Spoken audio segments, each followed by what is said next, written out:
Okay, Mrs. H, are you ready for a healthy breakfast? I got egg whites, plain wheat toast, an assortment of fruit. You're gonna love this. This is really good to lower your cholesterol. And it's all... Action!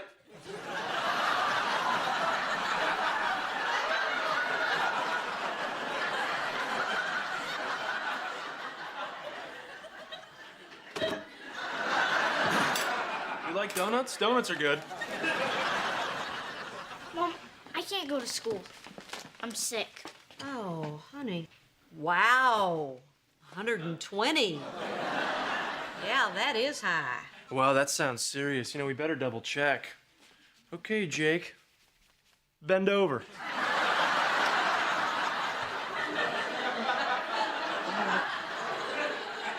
I'm going to school. Hey, guys. Cheyenne still here? Yeah. You didn't tell her about the internship, did you? No, I was waiting on you and Barbara Jean. Where's Barbara Jean? Oh, don't tell me. The circus came and recaptured her. No, she's getting ready for jury duty. Oh, man, it's too bad Barbara Jean is gonna miss the look on Cheyenne's face when you ask her to intern at your office. I think it's gonna be like this. Or this, or this. Or a combination of the two, when Miss USA wins, like, the award, and she's all happy, and then sad.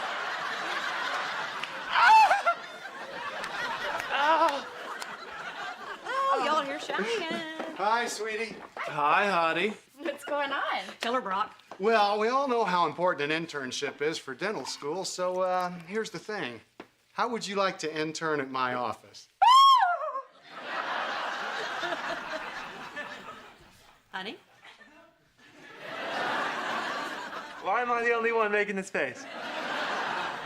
What's the matter, Cheyenne? Aren't you excited? Well, I'm not sure that I'm gonna have time for an internship. Why not? Well, I've been spending a lot of time volunteering down at the senior center. Well, what do you think an internship is? I wasn't gonna pay you.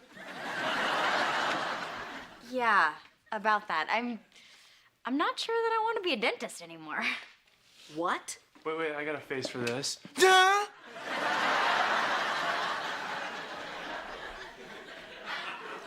What do you mean you don't want to be a dentist? Well, becoming a dentist just seems like something you do to just make money. And I kind of think that I might want to help people instead. Oh, you don't think dentists help people? Yeah. Guess it's time to show you the gingivitis video again.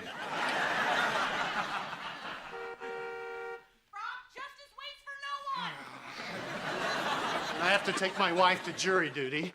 And after that, I am going to go to the office, where I will help people fight deadly gum disease. And Cheyenne, you're springing a lot on everybody here, so... What is going on in that pretty head of yours, woman? Okay, I was on my way home from another boring day at school where I spent hours studying biology, and I thought to myself, what does that have to do with life?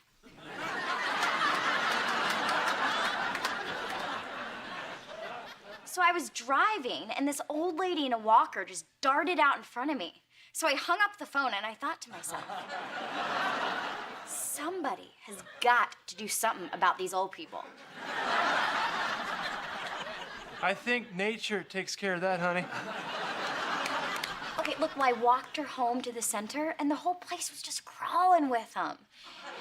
And I looked at their faces, and all of a sudden, I knew that there was something that I could do.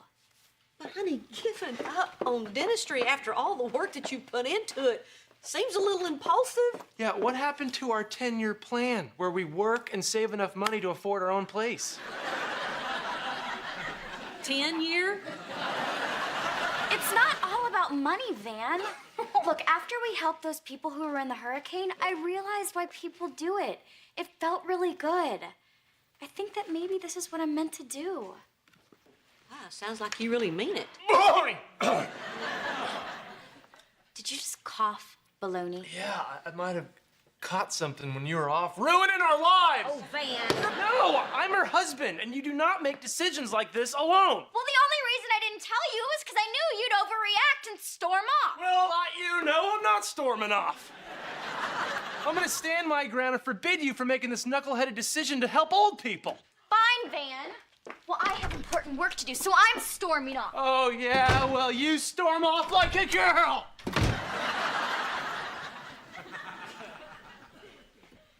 What are you doing? Trying to save our future. We're going about it all wrong. What she's doing is crazy. We need to stop her. Which is why we're going to go down to the center and see what she's up to. Okay. Either what she's doing is a really good thing or it's silly and pointless. Then we'll calmly talk her out of it. All right, fine.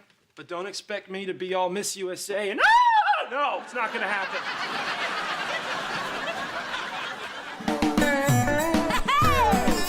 My roots are planted in the past, though my life is changing fast. Who I am is who I wanna be. A single mom who works too hard, who loves her kids and never stops, with gentle hands and the heart of a fighter.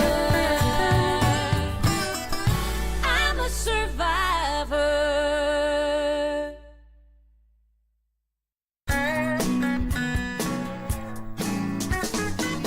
Thanks for walking me to my jury service, honey. Yeah, well, if you wind up getting sequestered, I just want the guys here to know that you're taken.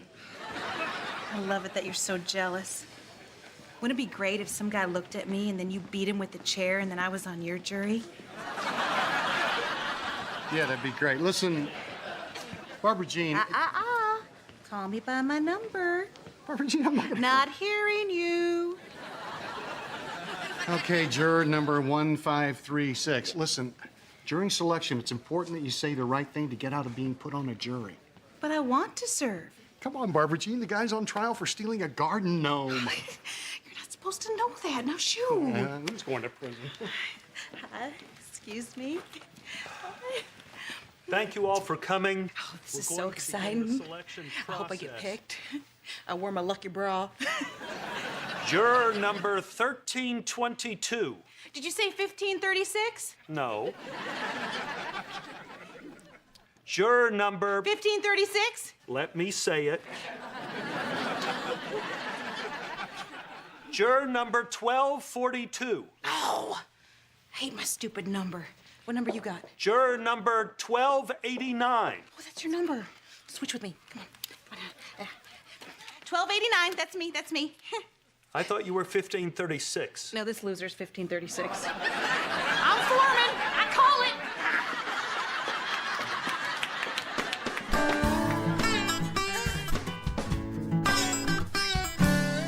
Okay, if anybody asks why we're here, we're signing you up for a ceramics class.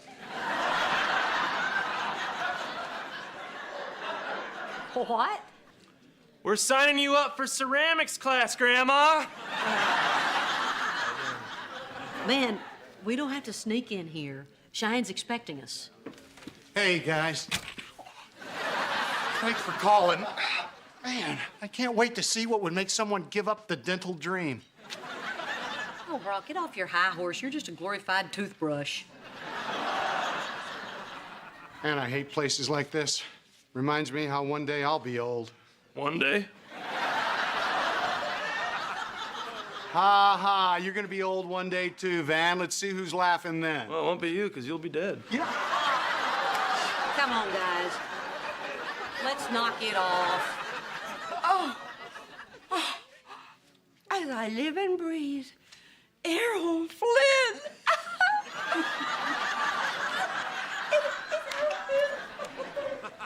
Hi, can I help you? Oh, yes, we're here to see Cheyenne, my daughter. She says she's been volunteering here. Oh, you're here to take her home. Great, I'll get her. No, we just come down to see what she's up to. Oh. And then you'll take her home? Oh, hey guys, I'm so glad you're here. Yeah, we're so excited. We're here to be supportive and not push you in any one direction. Oh. Okay, you guys, I've got to show you some of the work that I've been doing. You are gonna be so proud. I'm sure we will, honey. Look, we need to keep an open mind. There's a very good possibility that Cheyenne could be doing something very meaningful with her life here. Florence, Ida, ladies, come on out.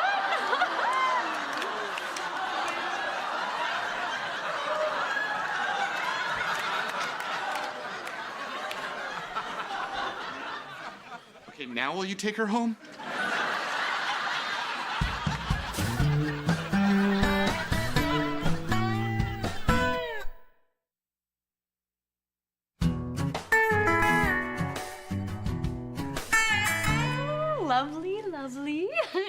See, Florence? Slimming. Oh, and Ida, that lipstick is really gonna show off your teeth once you put them in. Van, check it out. That nice old lady's got working it on her butt. You don't think she's got a thong under there, do you?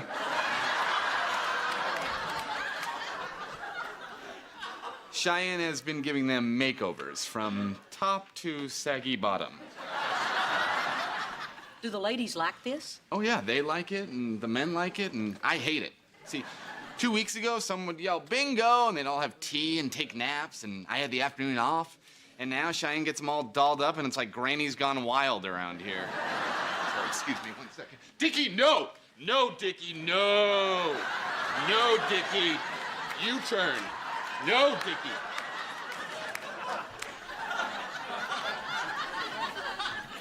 So, what do you think? Yeah, Reba, what do we think? Well, we think that Oh, it's so great. You should have seen them before I got here. I really feel like I found my calling. I don't know how to describe the feeling other than it's just... It's stupid. It's the dumbest thing ever.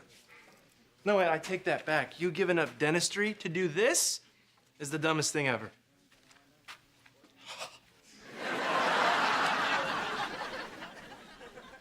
Well, that was interesting. Ladies, I'm gonna be giving a seminar on waterproof mascara. Meet me in the sunroom.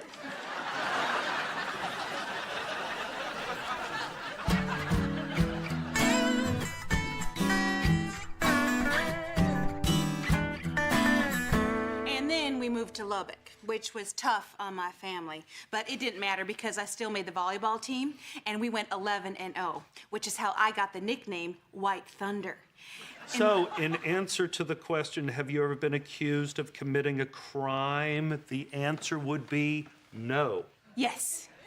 Although I was accused of stealing the show in the school play. I was Tevye. Ms. Hart. and- If you're trying to get out of your jury duty by being annoying, it's not going to work. But that's not what I'm trying to do. Your Honor, I want nothing more than to serve on this jury. I am a huge John Grisham fan, and I've seen every episode of Law and Order. And my favorite part is the order. Okay. Now I would like to ask a question to any other juror. Request a sidebar. What? Your Honor, you said if we had anything personal to discuss, we could request a sidebar? Oh, no. Oh, now I regret saying that. I regret my whole career choice. Approach the bench.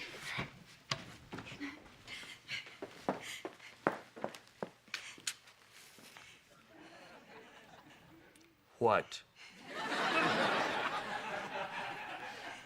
Nothing.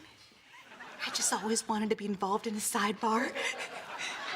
Miss Hart, Call me by my number. remember what I told you earlier about being annoying would not get you dismissed from service? Yes. I'm changing my mind. No, you can't do that. I thought justice was blind. Yeah, but unfortunately, it's not deaf. You win. You are dismissed from service. But I don't want to go. Bailiff Ron. Okay, you better watch it, mister. Okay, you know what? This jury will be nothing without me. I declare a mistrial. Okay, you know what? My boob just popped out of my lucky bra.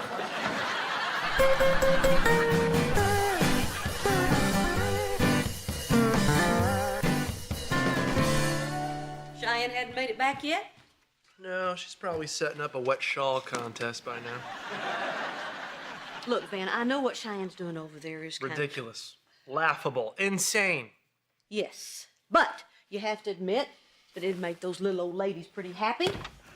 Hi, Mom. Hey, You don't get a hi. Oh, look, Mrs. H, it's Mother Teresa with lip gloss. Clever, Van. But just for your information, Mother Teresa knew nothing about makeup. Really? What a loser.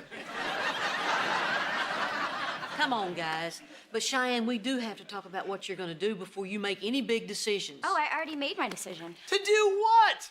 Right, working it on old ladies' butts? That's a great idea. It's a great idea. You can have a whole series of inspirational butt sayings. Eventually, I want to be a drug and alcohol counselor. I was only doing it to see if I liked helping people, and I do. But Cheyenne, why did you have to pick something so... Insane! Man. Wait, I didn't pick it, the ladies did. I was down there talking to them, and they were telling me how long it's been since they felt pretty. They asked me to do it. Oh. But honey, being a drug counselor, you're gonna have to have a lot of training for No, that. I know, and if I change my major to social work now, I can still graduate in 2.5 years. Do you know that for a fact? Yes, I already planned it out with my counselor. Oh, terrific. You're getting advice from the school counselor. Do you see the cars they drive? So wait a minute. You've actually thought this out? Yes, I have.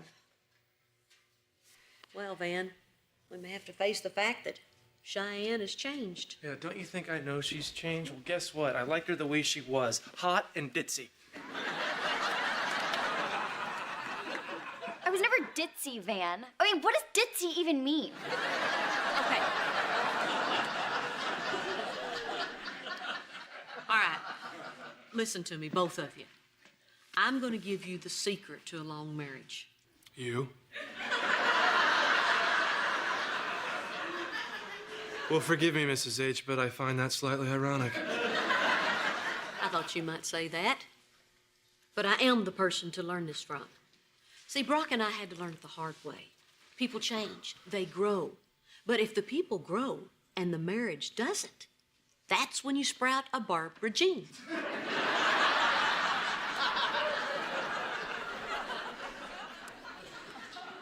Mom, it is so cool that the tragedy that is your life can help others. Right back at you. Now, I'll leave and let you two talk. So, you feel better now that you know I actually thought it through? No, I feel worse. Where was I during this big process, Cheyenne? When were you gonna allow me in the loop? Well, I was definitely gonna tell you, Van. I wanted to be sure.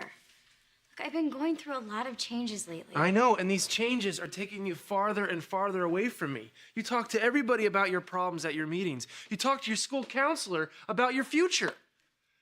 What is there left for you to talk to me about? Where do I fit in? Van, I'm sorry. But I'm really happy with my decision. Look, for me, it's about this. I want to become a better person. Well, for me, it's about this. What if this better person doesn't want me?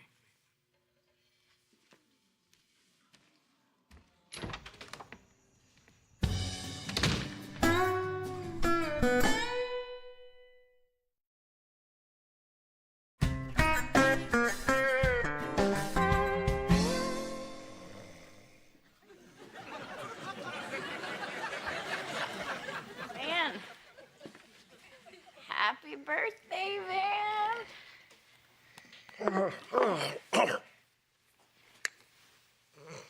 Oh, I think I soiled myself. Okay. Van, it's your 80th birthday today. What? You know what you want for a present? Oh, Van. Don't you ever want anything else? You're the one who's got working it on your butt.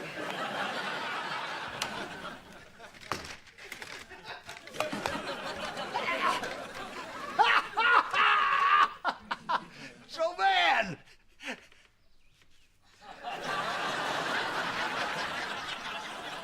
you're 80 today, and that means you're old. You're an old man, and I'm allowed to see it. So who's laughing now?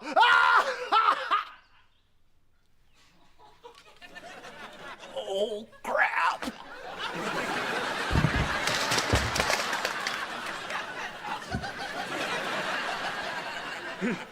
Did you see that, Mother? He died. That miserable old coot got what he deserved. Who's laughing now?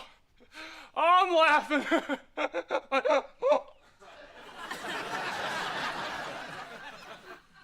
Crap. Jake? Jake, get in here. I think Van died. I think we better make sure.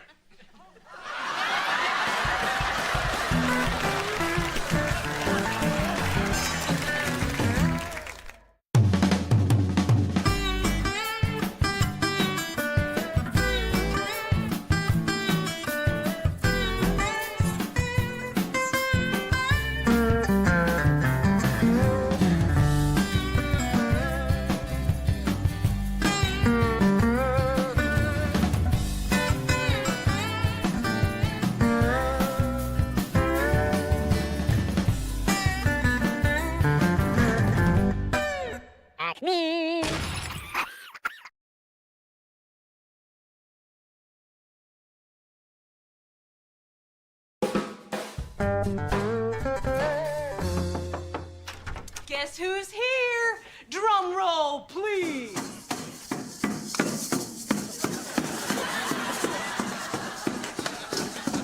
Wow, I didn't hear you coming up the driveway. Would have given me time to hide. Oh, we don't play it outside. That would be rude to the neighbors. Henry, you're a little loud. Isn't he cute? Make sure he practices, Reba. Practices. Won't you go practice in the living room, honey? Yeah, there you go. Barbara Jean, what were you thinking? Why didn't you just bring him over here with a set of bagpipes? Reba, drummers get the chicks.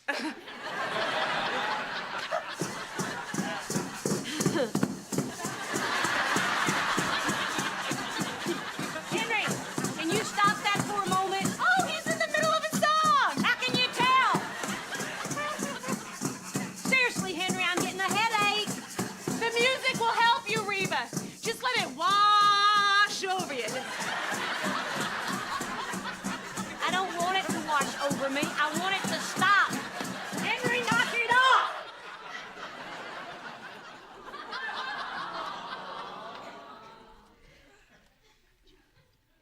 I guess the band took a little break.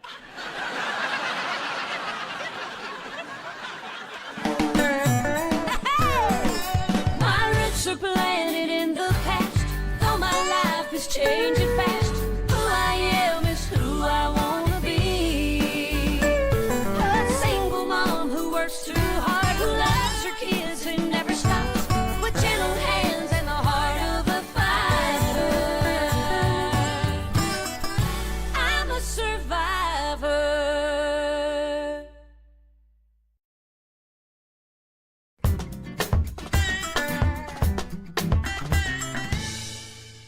I cannot believe you just yelled at my child. That wasn't yelling. I was just trying to be heard over the drum solo. Well, you're very tough when you're picking on a 4-year-old, Reba, okay? Why don't you try picking on me, all right? I'm not scared of you.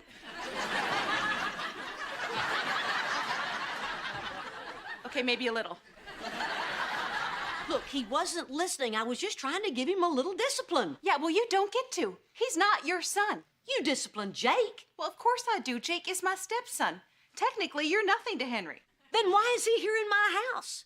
Why are you here in my house? If I'm nothing to the both of you, why are you always here? Well, we're here because we like you. Well, I'm sorry. Okay, if you're going to keep coming over here, and who are we kidding? You are. Then I need to be able to do something about Henry's behavior. Fine, but I insist you do what we do. In our house, we reason with Henry. You reason with him. Yes. I'm guessing he wins most of the time. It's not about winning and losing. I mean, if I stuck my fingers in my ears and held my breath, I'd probably win a lot too. Oh, Barbara Jean, I hear that same song and dance from the parent of every kid that acts like a brat. Oh. Brat? Yes. Okay, so now you're calling Henry names. So you're a yeller and a name caller, but Henry's the problem. No. I'll tell you what the problem is. The problem is...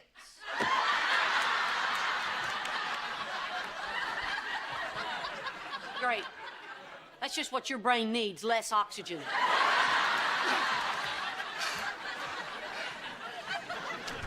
What time is it? Guy time! Two men doing men things, getting the primal thing going. So what is on the agenda today? Something I guarantee you've never done before. Dwarf tossing. Is it dwarf tossing? You did not rent a dwarf! I had something a little more dignified in mind, Van. We are going to a day spa. Yeah, right. What are we gonna do? Get our nails done? Yeah, manicure, pedicure, massage. They call it the gentleman's fancy.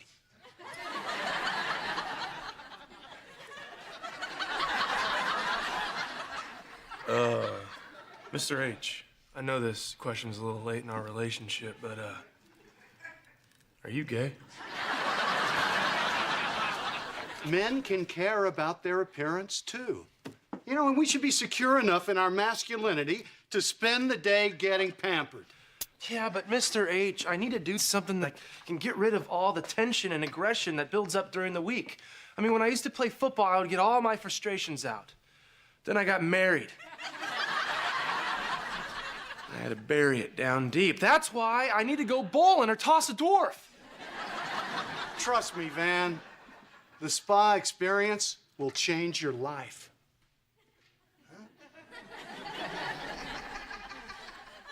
All right. All right.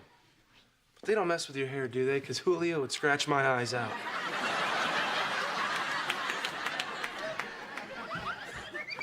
Jake, didn't I tell you can't have your bat in the house? But what if we're attacked? What if I tan your hide? Then I can fight you off with my bat. Put it outside. Ding dong. Yes, you are. Clever. What would you have said if I would have said knock knock? I would have said you're a ding-dong. No drum, huh? That is correct. This time, Henry is going to act like a little gentleman. But just to be sure, I am going to give him a gentle reminder. Observe the Barbara Jean method of parenting. Yo, remember Henry, the notorious SOC, the first papa to hip-hop says, yo, yo, yo, you gotta put your best foot forward, okay? No! Now, Henry, no is a bad word. That is why Mommy doesn't say it. Okay, so why don't you just say maybe? Okay? No! Okay, just one along with me, all right? What's wrong with you?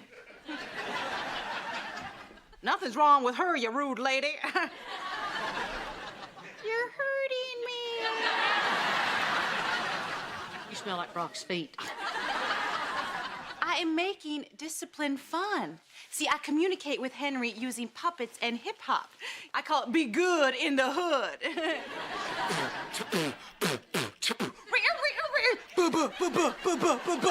Behave. You're bananas. Make fun, but it works. See, if he behaves for a day, he gets a blue sticker. And with 7 blue stickers, he can trade it in for a star sticker. And with 4 star stickers, he gets to be the mommy for a day.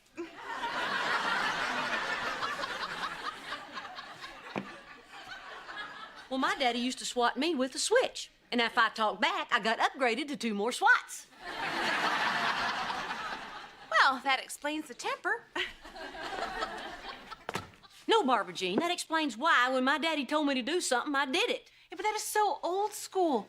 Reba, there's a whole new loving world of parenting out there. No. There's a whole world full of out-of-control kids because their parents don't tell them no. Well, Henry is not out of control. Henry did it! Tell your puppet to get a broom.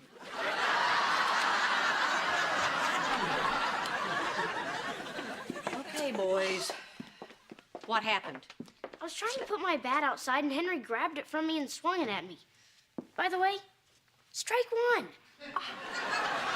Oh, Henry, why would you do that? I didn't do it. Oh, Henry.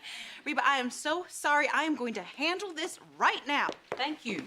Okay, come here. Now, Henry, Mommy loves you, and we're still gonna go get ice cream. But if you ever do this again, I'm gonna have to take away a blue sticker. Okay, now you consider this your first lamp warning.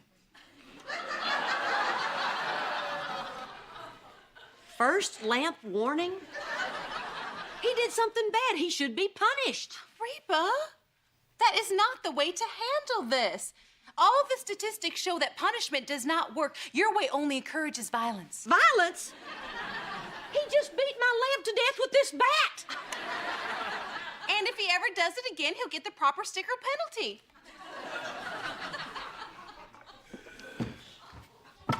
Get out. What? Get out and take Chucky with you.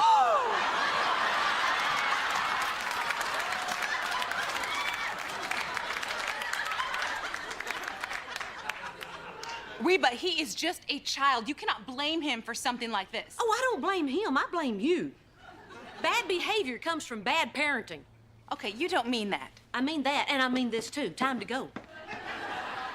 Okay, well, I'm not leaving. I'll give you till the count of 3. 1. Reba, we need to talk about 2. this. Okay, I'm not a child. 3.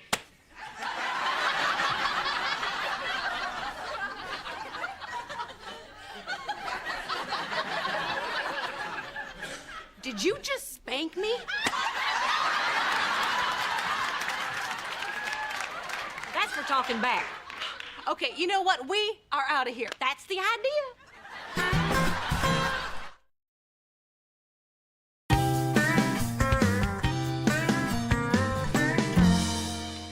Jake, have you seen the glue? Elizabeth broke Mom's picture frame, and she's so mad about the lamp, I know she's gonna freak. So tell her Henry broke it. That's what I did. What? Yeah. I broke the lamp. Henry took the fall. Sweet. Hey, guys. Mom, Jake broke the lamp and blamed it on Henry. Hey, you're my sister. You're not supposed to rat me out. Jake, why would you do that? Henry never gets punished anyway, so I figured why not blame him? He gets ice cream, I don't get punished. It's all good. No, it's not. Because you're grounded for a week for breaking the lamp and another week for lying to me. 2 weeks?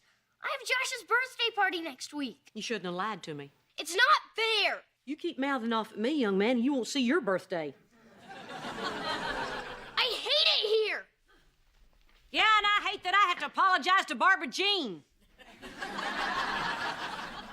What'd you do to Barbara Jean? Oh, I spanked her. What happened to my picture frame? Jake broke it.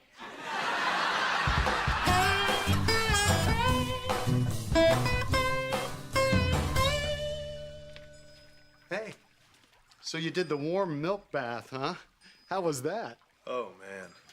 It was terrific. Hey, did you know if you pass gas in milk, the bubble takes like forever to reach the surface? You should try it in a mud bath. I don't even know where it goes. Oh, I'm really starting to get into this, Mr. H. Good guide time selection. Thanks, pal. Hey, you know what? You should start calling me Brock. Really? Yeah. Oh, I guess I could try that. Brock. Sounds weird. Oh, you'll get used to it. No, I mean, you have a weird name. Sounds like a parrot. Brock. Brock. See? I'm so relaxed that doesn't even bug me. Like a bird that warns of danger. Brock! Yeah, okay, Van. Hey. All right, come on. Oh. Van, wasn't I right? Isn't this great? Oh, you know, I have to admit it. I have kept my masculinity intact and my skin is glowing. I look like a god. Yeah, and you haven't even had the massage yet. Okay, I'm Robert. I'll be your masseur. Hank's running a little bit late, guys. Make yourselves comfortable. I'll be right in. All right. Hello? I thought we were gonna have women rub us. No, guys are stronger. True. They're also guys. Man, trust me. Look, you just admitted that I've been right so far. Besides, what are you afraid of? That if a guy rubs your back, you'll turn gay? No. But what if I like it? Who's first? Him. No, Van, you go. Hank is my guy. Okay, then. Any problem areas? No, I just needed to lie down. Thanks, Rob. Van, look, give him the deep tissue shiatsu. What? Yeah. Hey, oh. Can we just, oh, oh. Ooh, there's the spot. Yeah, you know what? I'm gonna have Hank do a little extra on my upper back. I mean, my shoulders are all knotted up from picking up Henry. You know, kids are funny. When I pick up Henry and then I pick up Elizabeth, she feels light as a feather. Yeah, she's just a little bit of a thing, huh? She's cute as a button. Yeah, so's Henry, though. Oh, we're lucky to have such great kids. I can't imagine life without them. But you know, they're lucky too, Van. They've got two great dads who love them.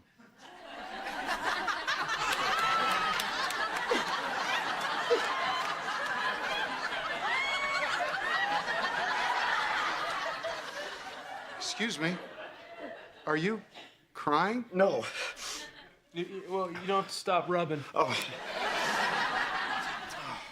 I'm sorry. I just always get choked up when I hear people talk about their kids. It's like the one thing in my life I really feel like I'm missing. Yeah, well, you're young. You got plenty of time yet. Oh, I want to adopt. But Peter worries it'll be too hard for a child to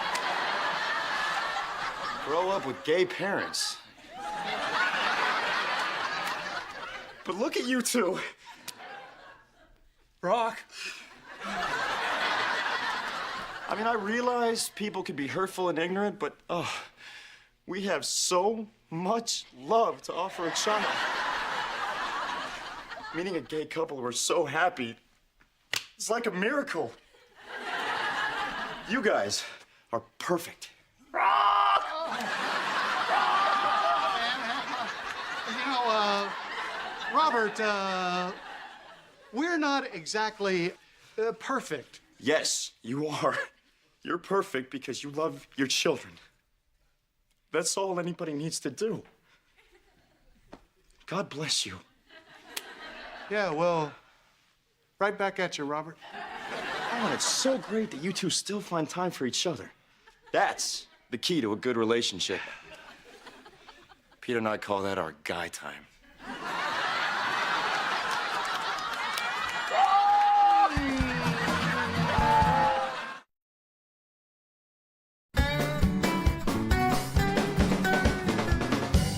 Yes, officer, I'd like to report an assault. Yes. My husband's ex-wife spanked me. Well, she's a redhead and I'm a blonde, but... Wow, what does that have to do with anything? She's here. Send help. It's okay, Barbara Jean. I'm here to apologize. Well, an apology won't take the red marks off my snowy white bottom. Oh, come on. We both knew that the spanking was coming sooner or later. But you didn't deserve it today because apparently Jake was the one that broke the lamp. Really? Yes. As painful as it is for me to admit to you that I was wrong, and it is painful, very painful, I just think it's right that I be very honest with you. You deserve that. Oh. Yeah. And I'm gonna start giving Henry the benefit of the doubt because I'm sure that it was Jake that did most of the stuff that I've been blaming Henry for. Oh, Reba. Oh, this is why all my clothes smell like Barbara Jean. Get back. No, you don't understand. Jake's an angel. Henry is the devil. What? Oh, he's done tons of awful stuff at your house that we blamed on Van. The overflowing toilet, the oven, the dent in your car. Henry did that? With his head. And he steals. Reba, here's that earring you've been looking for. I put it back 3 times, but he keeps taking it. Barbara Jean, you need to do something to Henry when he misbehaves. You have to discipline him with something other than blue stickers. Well, the blue stickers are for when he's good. The red stickers are for when he's bad, although I'm thinking of getting rid of the stickers altogether. You know, I might just give him money. You need to be firm with him, mean almost. Yeah, but then he won't like me. Would you listen to yourself? You're not supposed to be your kid's friend. You're his mother. It's your job. Do you think Jake is very happy with me right now? He did something wrong, and I had to punish him. I had to be strong. Even though he told me he hates to be with me. Reba, Jake didn't mean that. Well, the fact of the matter is, my little man is very mad right now. And although I know it'll pass in time, it's a very hard thing to hear. Oh, Reba, it's okay. I'm okay. Just let it out. I know, no. Your little man, he loves you. I know he does.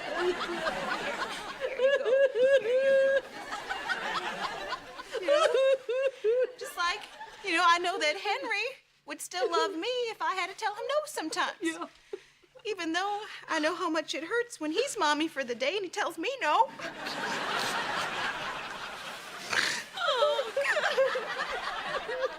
Why is being a mother so hard? I know, I hate it. I love it, but I hate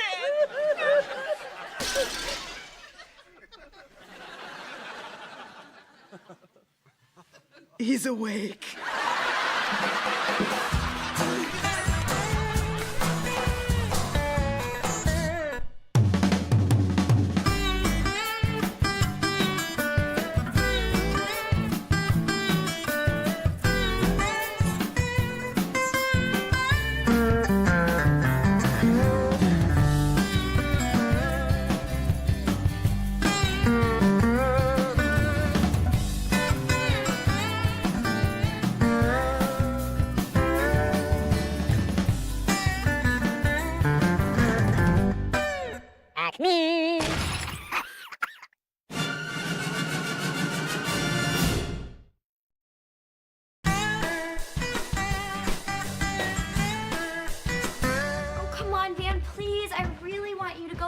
soup kitchen. Cheyenne, I'm going to the park and I'm playing football with my friends. They're not homeless, but Clarence does live in his parents' garage. Do you think you're too good to hang out with homeless people? Yeah, kinda. Plus, I'm kinda busy, honey. That's why we make such a great team. See, you are selfless. Me, selfish. I don't sell fish. But wouldn't it be funny if I sold fish? Fine, Van, go to your stupid football game. But you're always saying how you want me to include you in this part of my life, and every time I try to, you don't want anything to do with it. I only said that so you let me finish watching the game. Have fun with your hobos.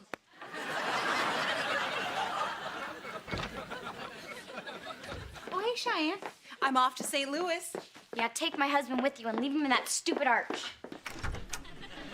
Stupid? She thinks the arch is stupid?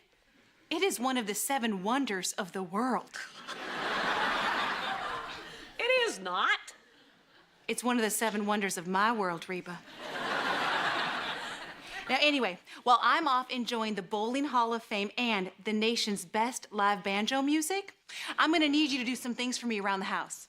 Ole rags in a match? Got it. Gosh, you are funny, huh? Why are you still single, huh?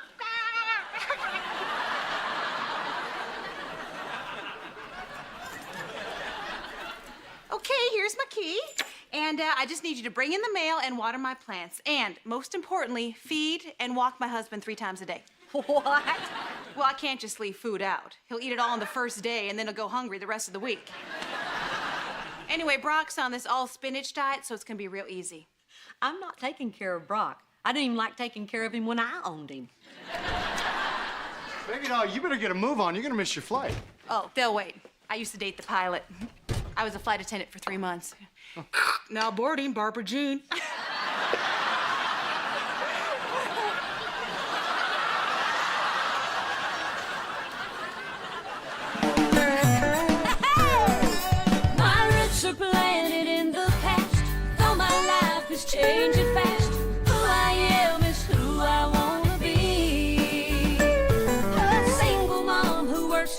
heart who loves her kids and never stops, with gentle hands and the heart of a fighter. I'm a survivor.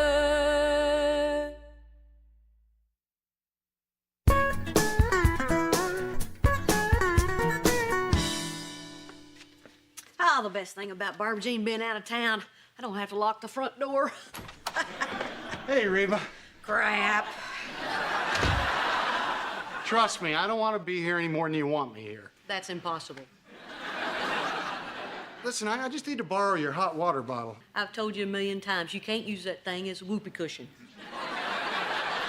Right, yeah, no, it's for my back. It seems, I don't know, it feels a little off. Yeah, you look kind of funny. I do? Yeah, I didn't want to say anything because you always look funny. Are you laughing? Because that really wasn't one of my better zingers. Oh. No, I'm not laughing. Oh, God, it hurts. Oh, you're serious. Come on, I'm going to get you to the doctor. Oh, no. That's not necessary. No, this will pass. Oh. Okay, all right. Come on, get in the car. Bad enough that I ignored her plans, so Barbara Jean will kill me if you croak.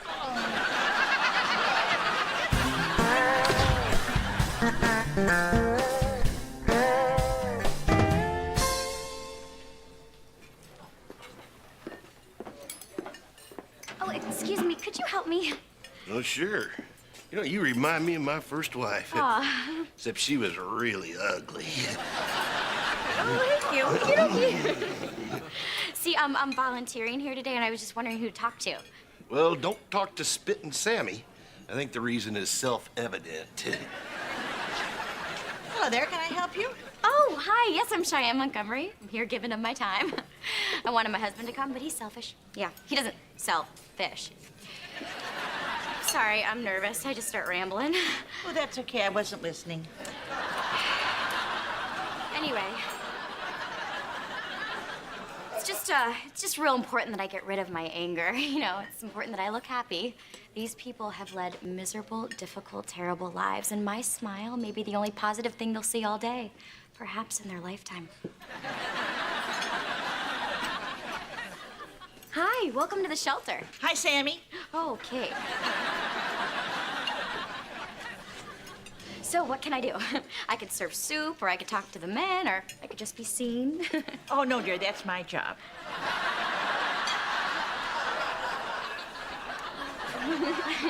You can start washing dishes. When that's done, you can clean the toilets. What? See, I was just hoping for something a little more out front. Well, you can clean up the vomit in the doorway. Is the kitchen that way? Uh-huh. Okay. Smile.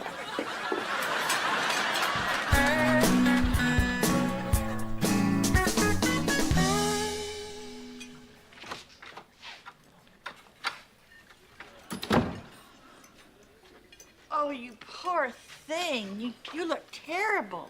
I do? Oh, horrible. How long have you been on the street? Well, actually, I was in the park.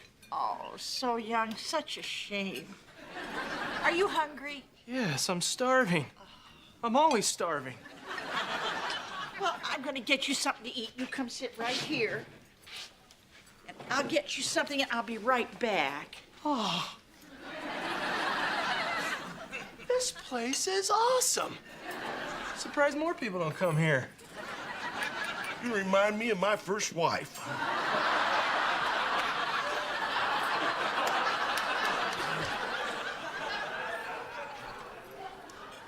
Back off, pal. I'm married. Dan? Hey, honey. You look like the lunch lady.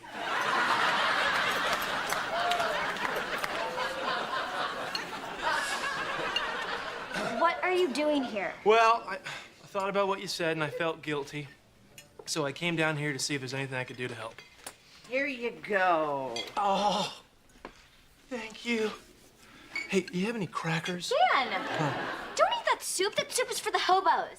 You know each other? That's my husband. What, the fish seller?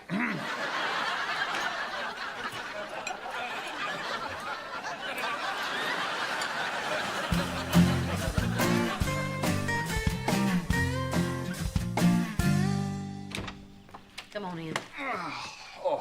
Dad, What's wrong? Honey, the doctor said your dad has a kidney stone. Now, it's not dangerous and it will go away by itself. But in the meantime, it's incredibly painful. Did you just giggle?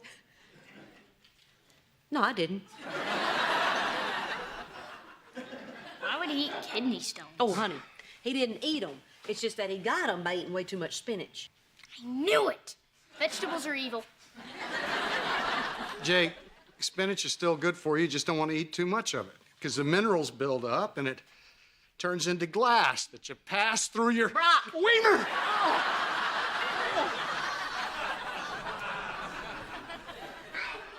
Wow, Dad. Spinach does that? Yeah, there's an episode of Popeye you'll never see.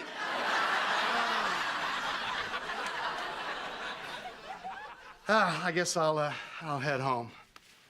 But there's nobody there. I'm no doctor, but I think you need someone around when you shoot glass through your wiener.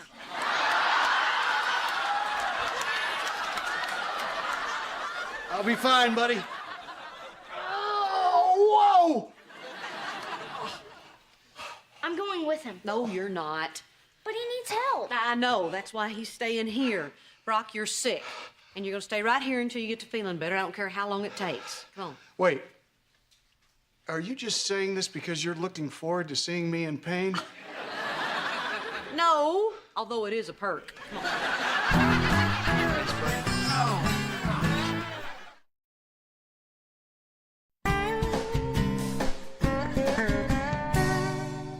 Barbara Jean, have you boarded your flight yet? Yeah, I know. You can't hurry them up. Yes, I'm sure if you had a gun, that'd move a lot faster, but you shouldn't say stuff like that out loud. Hello?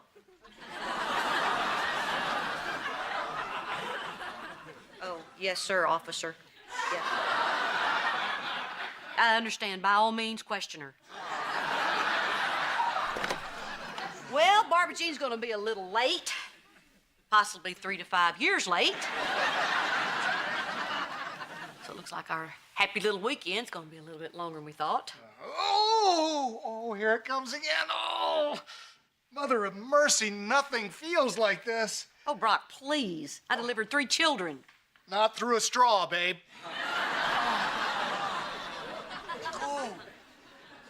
Oh. You okay? Yeah, for the time being. You want something to eat? Oh, God, I can't even think about food right now. Not even grilled cheese sandwich and tomato soup? Reba's famous grilled cheese sandwich. You still make it with mayo? Of course. What am I, an animal?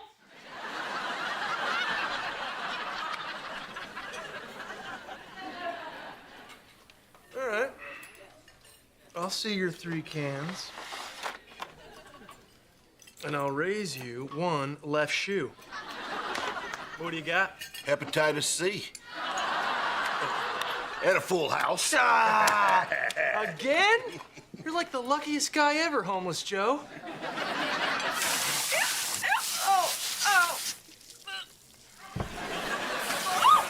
Incoming!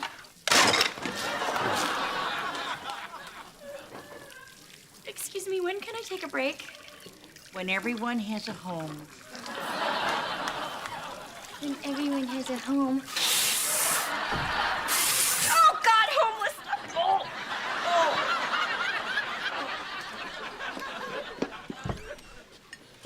Hey, Shine, you got any cans? If I don't start winning soon, we're gonna be homeless. Yeah, John Doe. Tito! Van, can I speak with you? All right. Guys, I'll be back in 1 minute, but remember, if you need to take a bathroom break, use a bathroom, okay? Look, Van, I am glad that you're having so much fun with the residentially challenged, but I am not, okay? For people who are supposedly starving, they sure do leave a lot of food on their plates. Honey, what you're doing is important work, although you do have a piece of corn on your eyebrow. Well, I'm sorry, Van, but I've been stuck back in that hellhole for 2 days straight cleaning up other people's messes. I was supposed to be out front, not back in the kitchen where nobody could see all the good work that I'm doing. Well, isn't it enough that you know you're doing a good thing? Well, I thought that it would be, Van, but no, it's not. I want everyone to know. I want to be showered with praise. I want them to lift me up on their shoulders or at least name a damn soup after me. don't think volunteering works that way. Well, maybe if it did, more people would do it. Just thought people would, like, at least pat me on the back or something. Honey, sit down. I know you feel like what you're doing isn't important and it doesn't matter. But without you and other people like you who do all the hard, dirty work, these people wouldn't have a decent meal. Have a clean place to go or one moment of the day to feel safe, where they can forget about all their problems. What you do matters. Believe me, I know. I was once mistaken for a homeless person.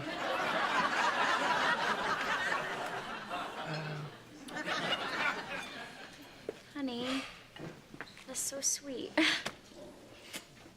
Maybe you could buy me some flowers or something, you know, as like a symbolic gesture. You got it. Aw. I'll do even better. I'll help you clean the dishes. Really? Aw. I'm next with the blonde. Don't worry. He hit on me too.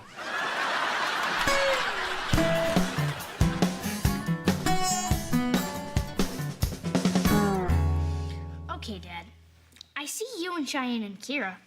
When did we have a big red dog? That's not a dog, son. That's your mom's hair. It was huge. Yeah. Okay, if we're pointing out funny hairdos, look at this. That's what your dad was up to. Jake, have you ever heard of a mullet? That is not a mullet. It is too a mullet. And you had a Duran Duran t-shirt on. That's a double whammy. You guys are laughing in all these pictures. Yeah. Yeah. So, how you feeling?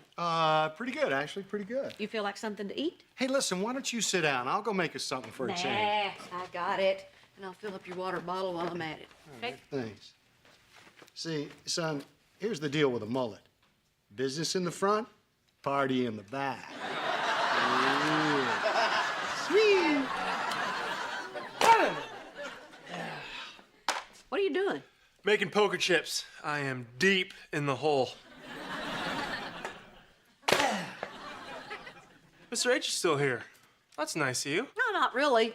You know, I thought he was really gonna bug me, but actually, it's been kind of fun. To tell you the truth, I'm gonna be a little sad when he passes that stone and has to leave. Yeah, that's gonna be something when he passes that stone. Yeah. Hey, Mrs. H, ask me what's so funny. What's so funny, Van? He passed the stone yesterday. What? Well, I figure it's okay to tell you because you're getting along with him so well. Anyway, I better get to the shelter. It's beef stroganoff night, and I want to get in line before Spittin' Sammy.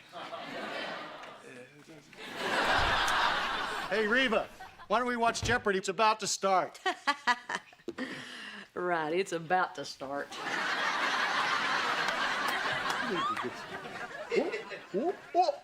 Hey, Jake, won't you go upstairs and let your dad rest? He's in a lot of pain. No, not right now. Soon, though. I'll see you later, bud. You know, I was just in the kitchen talking about you.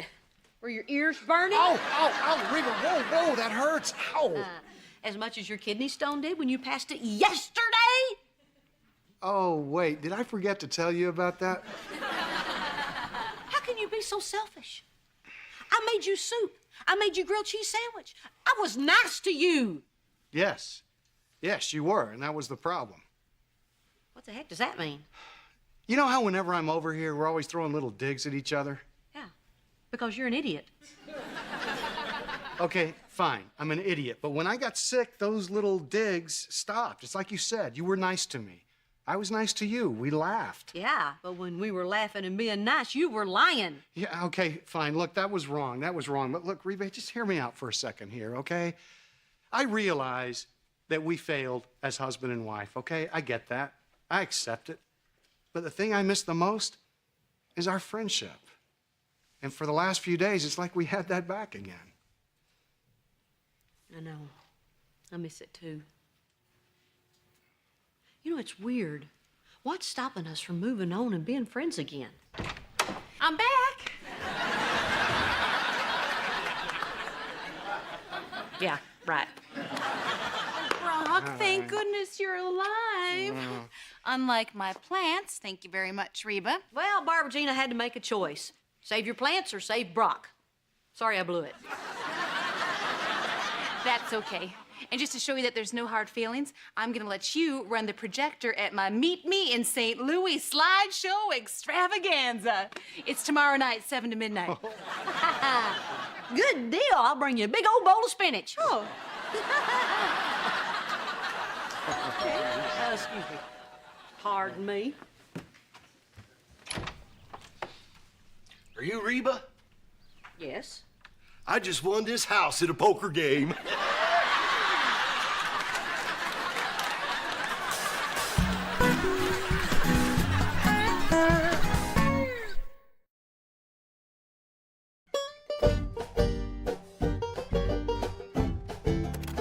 Welcome to Barbara Jean's slideshow extravaganza.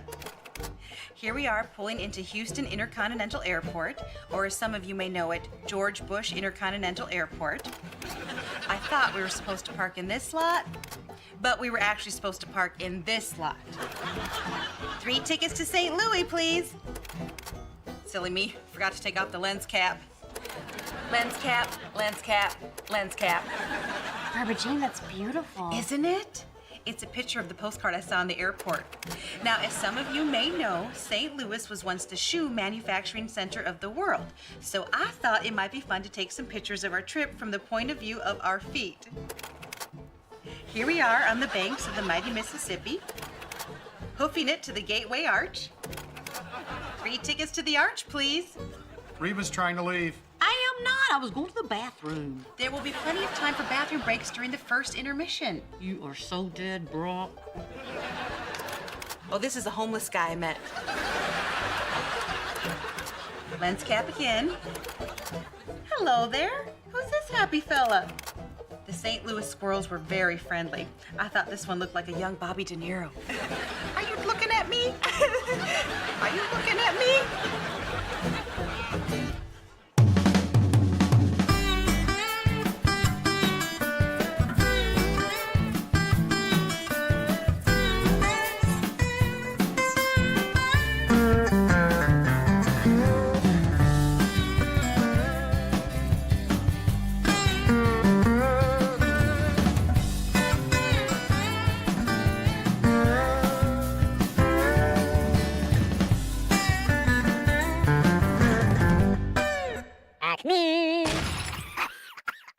Her lower lip.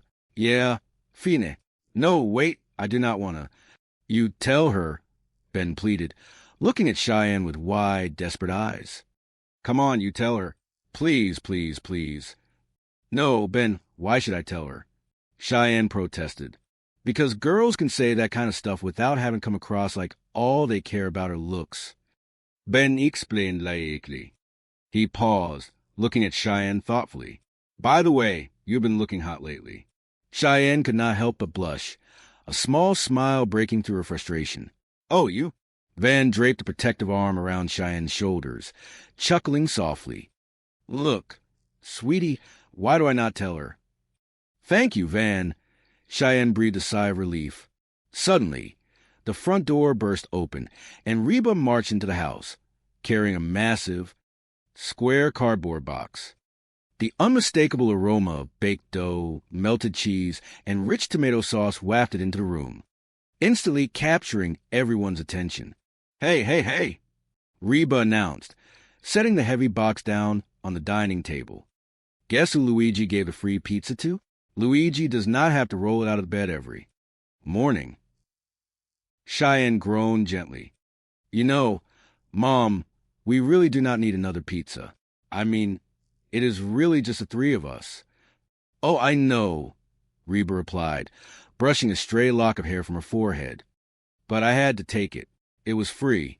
Somebody will eat it. Before anyone could protest further, a loud voice echoed from the hallway. Dibs! Mrs. H emerged, her eyes locked onto the cardboard box as if it were a treasure chest. She moved with surprising speed, making a beeline for the pizza. Reba held up a hand, stepping between Mrs. H and the table. You know what, Mom? I am thinking maybe we should all try and get a little healthier around here. Mrs. H scoffed, waving a hand dismissively. What are you talking about? I am very healthy. Reba watched in horror as Mrs. H reached around her, grabbing a massive slice of pizza and bringing it to her mouth. All right, that is it, Mrs. H, drop it, drop it. Mrs. H, drop it, drop it, drop it. Mrs. H froze, the slice hovering mere inches from her lips. Drop it. Reba commanded firmly. Mrs. H, I cannot stand to see you do this to yourself. It is like you are trying to eat yourself to death. Why? What happened to you? What is different? Before Mrs. H could answer, the front door swung open once again. Chapter 2, The Arrival of the New Pretty. Yoo-hoo, I am here, and I am thin. The voice was melodic, ringing with pure, unadulterated joy. Everyone in the kitchen turned toward the doorway. There stood Barbara Jean, striking a pose.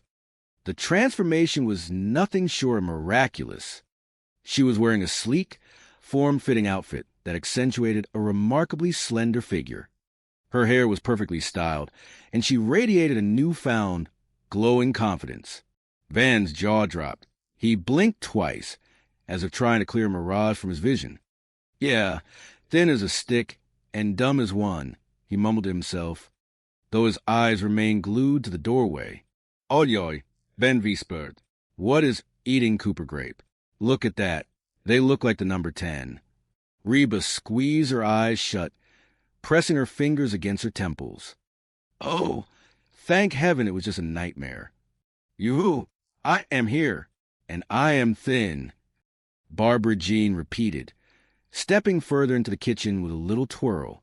Reba opened her eyes, letting out a long, defeated sigh, and the nightmare continues.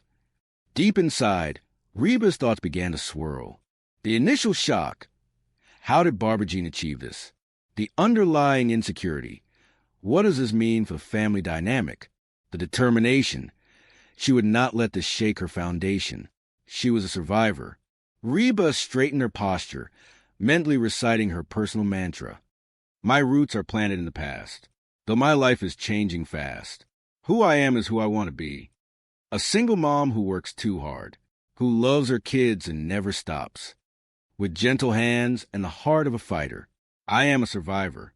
Mom, make us some pancakes, Ben requested, snapping Reba back to reality. No, Reba declared, her voice ringing with sudden resolve. I am making everyone a power smoothie, and this afternoon I am taking a power walk. Ben groaned. Power walk? Oh, forget your power cane. Van, that is not nice, Cheyenne scolded, though she looked equally unenthusiastic. Mom does aerobics. She could shatter her hip. Reba glared at her daughter. And yet, in the blink of an eye, I can make you both homeless. The room fell silent as Brock walked into the kitchen, looking thoroughly exhausted. Hey, everybody. Barbara Jean immediately struck another pose, a radiant smile on her face. I am here, and I am... Oh, shut up and have a donut, Brock interrupted grumpily, walking straight past her to the coffee maker. He paused, noticing Reba gathering various fruits and a menacing-looking blender. Oh, Reba, you are not still trying to lose weight by drinking those power smoothies, are you? Barbara Jean gasped softly. Jordan, my trainer, says that those are loaded with hidden carbohydrates.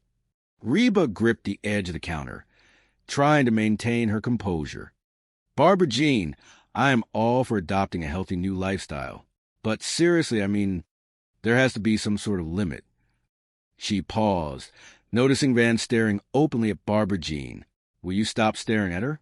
Van blinked, looking startled. What? We've been staring at her for, like, the past 2 hours. Well, she is pretty, Cheyenne admitted, a hint of vulnerability in her voice. I am pretty, Barbara Jean beamed, clasping her hands together. Well, of course you are, Reba said smoothly, attempting to diffuse the situation. You have always been pretty, but she is new pretty. Cheyenne looked at Van, her expression souring. Oh, Van, that is such a funny story you can tell to your next wife. Van's eyes widened in panic. Van, you really think that I am new pretty? Barbara Jean asked, batting her eyelashes. Oh, yeah. Van nodded earnestly, desperate to compliment someone to save himself. You are like a bleached-out Halle Berry. Barbara Jean gasped with sheer delight. Thank you. You are welcome, Van replied, backing away slowly. I am going to go make some telephone calls. As Van retreated to the living room, Brock stepped closer to Barbara Jean, lowering his voice slightly. So, Barbara Jean, yeah, is it true that when you lose a bunch of weight, you want to do, bounce, ka bounce? Van, overhearing from the hallway, shouted in horror. Fun, I mean, Brock. Cheyenne looked visibly deflated, her shoulders slumping. Van rushed back in, throwing his arms around his wife. Oh, Cheyenne, do not be upset. You are still hot. You are like a bleached-out January Jan Brady. Cheyenne glared at him, her eyes flashing with righteous indignation. I am Marcia. Marcia, Marcia, Marcia. Chapter 3, The Proposition and the Paranoia. The kitchen finally settled down, leaving only Reba and Barbara Jean standing by the island.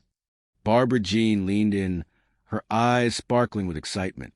So, Reba, I got an idea, Barbara Jean whispered conspiratorially. You should come down to the gymnasium and meet Jordan, my trainer. Seriously, he will change your life. I mean, he is so much more than a personal trainer. He taught me how to work out and eat right. We go over the clothes I'm going to wear, the motion pictures I'm going to see. Reba stopped blending her smoothie, arching an eyebrow. Whoa, the motion pictures you're going to see? What has that got to do with you getting in shape? Oh, nothing.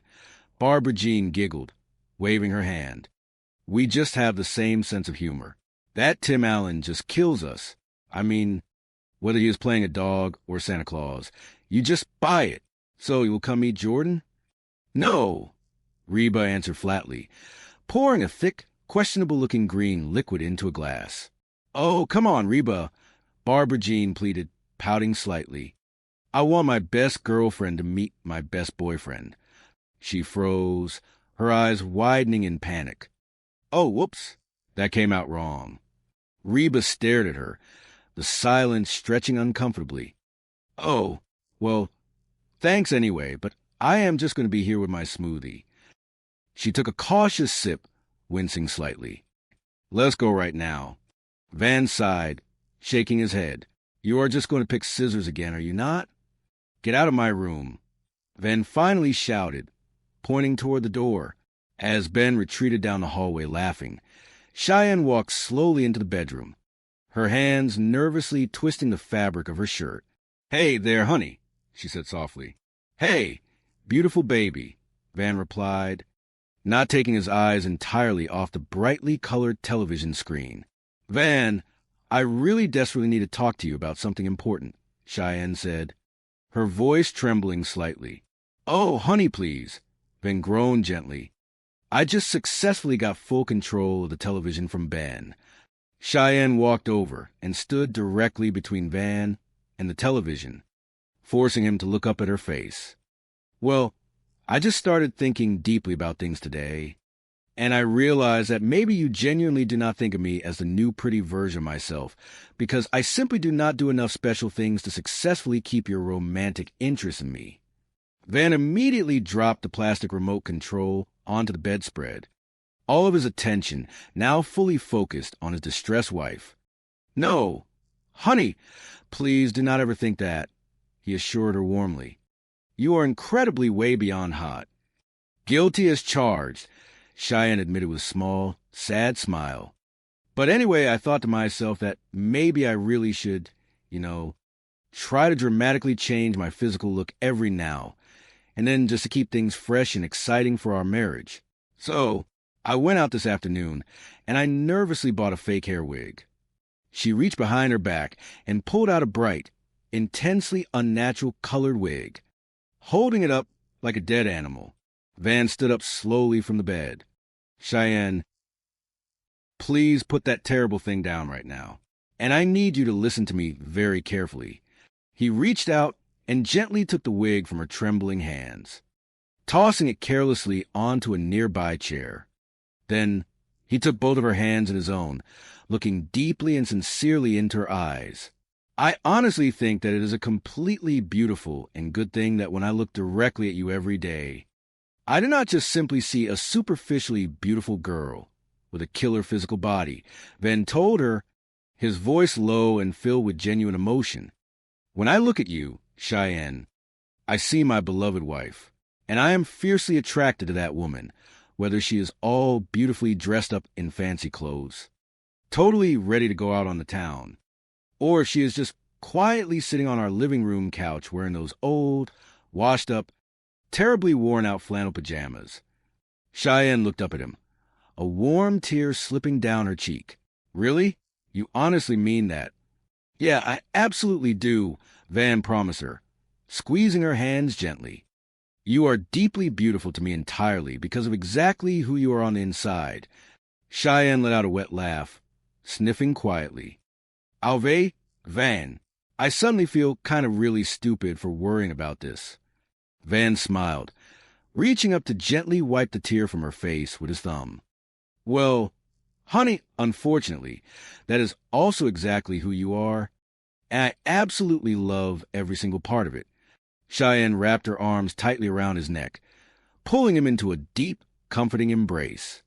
All of the insecurities that had been plaguing her throughout the long, chaotic day simply melted away in the warmth of his honest, unconditional love. Come on, you, Van whispered into her hair, breaking the hug but keeping his arm firmly around her waist. Where exactly are we going now? Cheyenne asked, wiping her eyes and smiling brightly. Oh, we are definitely going upstairs, Van announced dramatically, pointing toward the ceiling, even though they were already standing on the upper floor of the house. Hold on just 1 minute, Cheyenne teased him softly, gently pulling back. I clearly thought that you just told me you absolutely did not want me to leave you completely alone. Van grinned, a playful spark returning to his eyes. Well, honey, sometimes a guy just desperately wants to feel like he is the new pretty one in the relationship for a little while. Cheyenne laughed out loud, a sound full of genuine joy and immense relief, as they walked together out of the room, leaving the plastic television remote and the terrible fake wig behind them. The house finally settled into a deep, lasting peace. The ridiculous misunderstandings, the silly jealousies, and the overwhelming insecurities of the day had all been successfully washed away, replaced by the simple, enduring power of honest communication and true, unconditional family love. And downstairs in the quiet kitchen, the entirely empty salt and pepper shakers remained on the central island, a silent, funny testament to the incredibly hungry locust woman who had started the whole crazy adventure in the first place. Chapter 1, The Locust and the Empty Cupboards. The morning sun filtered softly through the kitchen windows, casting a warm and inviting glow across the countertops. Yet, despite the cheerful lighting, a profound sense of exasperation hung heavy in the air. Cheyenne stood by the kitchen island, her arms crossed firmly over her chest, staring down at the barren landscape of the breakfast table. Next to her stood her husband, Van, his tall frame leaning casually against the refrigerator, while their young friend Ben sat at the stool, looking utterly bewildered by the state of the pantry. That woman is out of control, Cheyenne announced, her voice a mixture of awe and absolute disbelief. She shook her head, gesturing broadly toward the open cabinets that revealed nothing but bare shelves. She is like a locust. She has eaten everything in the house. Van nodded slowly, pushing himself off the refrigerator to inspect the damage closer. He picked up 2 small glass containers from the center of the table, holding them up to the morning light. She has eaten everything in Mr. H's house. Van agreed, his tone reflecting a solemn realization. Look, even the salt and pepper shakers are empty. Cheyenne sighed, running a hand through her hair. The situation was comical, yet undeniably frustrating. Why do you not just tell her she has eaten too much? She asked, turning her gaze toward Van. You tell her. Van's eyes widened in immediate protest. He took a step back, holding his hands up in a defensive posture. No, you tell her. A momentary silence fell over the kitchen before Van's competitive spirit sparked to life. He looked between Cheyenne and Ben, a mischievous grin spreading across his face. Rock, paper, scissors. Van declared, laying out the universal rules of conflict resolution. He turned his attention to the young boy sitting quietly at the counter. Ben, you know you're going to lose. Ben straightened his back, his youthful pride stung by the accusation. He narrowed his eyes, a fierce determination settling over his features. Not this time, Ben countered bravely. The three of them raised their fists. The kitchen suddenly transforming into an arena of high stakes. 1. Van counted, his fist bouncing in the air. 2, 3. On the third count, they revealed their choices. Van's hand lay flat, representing paper. Cheyenne had chosen rock. Ben, with unwavering confidence, extended his index and middle fingers. Dang it! Ben cried out, his shoulders slumping in immediate defeat as he realized Van's paper had successfully covered Cheyenne's rock. But wait! Van had tricked him. Van had chosen rock, crushing Ben's scissors. Ben stared at his hand in absolute betrayal. How you always beat me. Van chuckled, a sound full of good-natured triumph. He clapped Ben gently on the shoulder. Because you always pick scissors. Of course I do, Ben muttered, looking down at his hands with a pout. It is my system. With the game concluded, Cheyenne crossed her arms again, a victorious smile playing on her lips. She turned her attention back to Van. So you will tell her? Van's triumphant smile vanished instantly. He looked cornered. Yeah, fine, he mumbled, before immediately backtracking. No, I do not want to. You tell her, Van pleaded, looking at his wife with large, desperate eyes. Come on, you tell her. Please, please, please. Cheyenne stood her ground, unmoved by his begging. No, Ben, why should I tell her? Van whined, turned to the boy for support. Ben thought for a moment, his brow furrowed in deep concentration. Because girls can say that kind of stuff without having come across like all they care about are looks. Ben reasoned wisely, surprising both of the adults in the room with his mature insight. Van paused, considering the logic. A slow smile spread across his face as he looked back at Cheyenne. The morning light caught the golden hues in her hair. And despite the argument about the empty pantry, he felt a familiar swell of deep affection for his wife. By the way, Van said, his voice dropping to a softer, more intimate register, you've been looking hot lately. Cheyenne's frustration melted away in an instant. A bright blush crept up her cheeks, and she swatted his arm playfully. Oh, you, she giggled, the tension in the room evaporating into sweet, romantic warmth. Seizing the opportunity of her good mood, Van stepped closer, wrapping an arm around her waist. Look, sweetie, why do I not tell her? He offered smoothly, completely reversing his previous stance now that he had successfully charmed his way out of the danger zone. Thank you, Cheyenne replied, leaning into his embrace, perfectly content to let him handle the delicate situation before the peaceful moment could stretch any further. The kitchen door swung open with a dramatic flare. Reba marched in, a large, flat cardboard box balanced carefully in her hands. The savory aroma of baked dough, rich tomato sauce, and melted cheese instantly filled the room, overpowering the scent of the morning coffee. Hey, hey, hey, Reba announced, her voice ringing with cheerful energy. She set the heavy box down onto the kitchen island with a triumphant thud. Guess who Luigi gave the free pizza to? Luigi does not have to roll it out of bed every morning. Cheyenne looked at the massive pizza, then back at her mother. The family had been trying to implement a more balanced diet lately, a noble effort that seemed to be constantly thwarted by free food. You know, Mom, we really do not need another pizza. Reba waved off her daughter's concern with a flick of her wrist. I mean, it is really just the three of us, Cheyenne continued gently. Oh, I know, Reba admitted, a slightly guilty smile tugging at the corners of her mouth. But I had to take it. It was free. She looked down at the deliciously greasy feast. Somebody will eat it. Almost on cue, Van leaned over the box, inhaling the scent deeply. "Oh, dibs," he declared, his earlier promises of healthy living completely forgotten in the face of melted mozzarella. Reba watched him, a sudden wave of resolve washing over her. She sighed, resting her hands on her hips. "You know what, Mom?" Cheyenne said, mirroring Reba's stance. "I am thinking maybe we should all try and get a little healthier around here." Reba nodded in agreement, her eyes filled with maternal determination.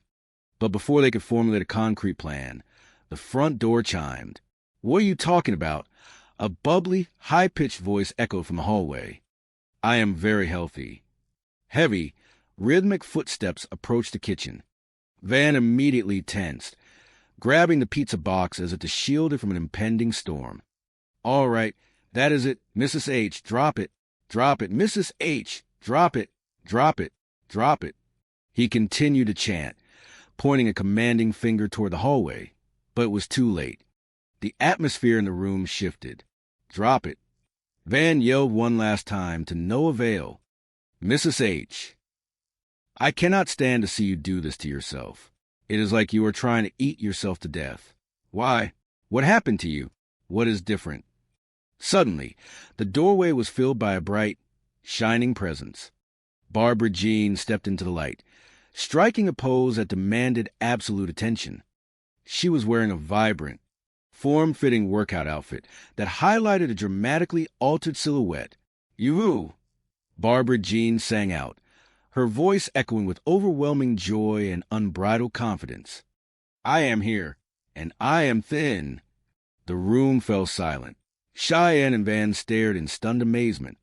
The woman standing before them looked entirely transformed. "Yeah, thin as a stick and dumb as one," someone muttered under their breath, though the awe in the room was palpable. "Yikes," Van whispered, stepping back. "What is eating Cooper grape? Look at that. They look like the number 10. Reba blinked rapidly, rubbing her temples as if trying to wake up from a deep slumber. "Oh, thank God it was just a nightmare," she murmured to herself, closing her eyes tightly. But as she opened them again, Barbara Jean was still standing there, radiating energy.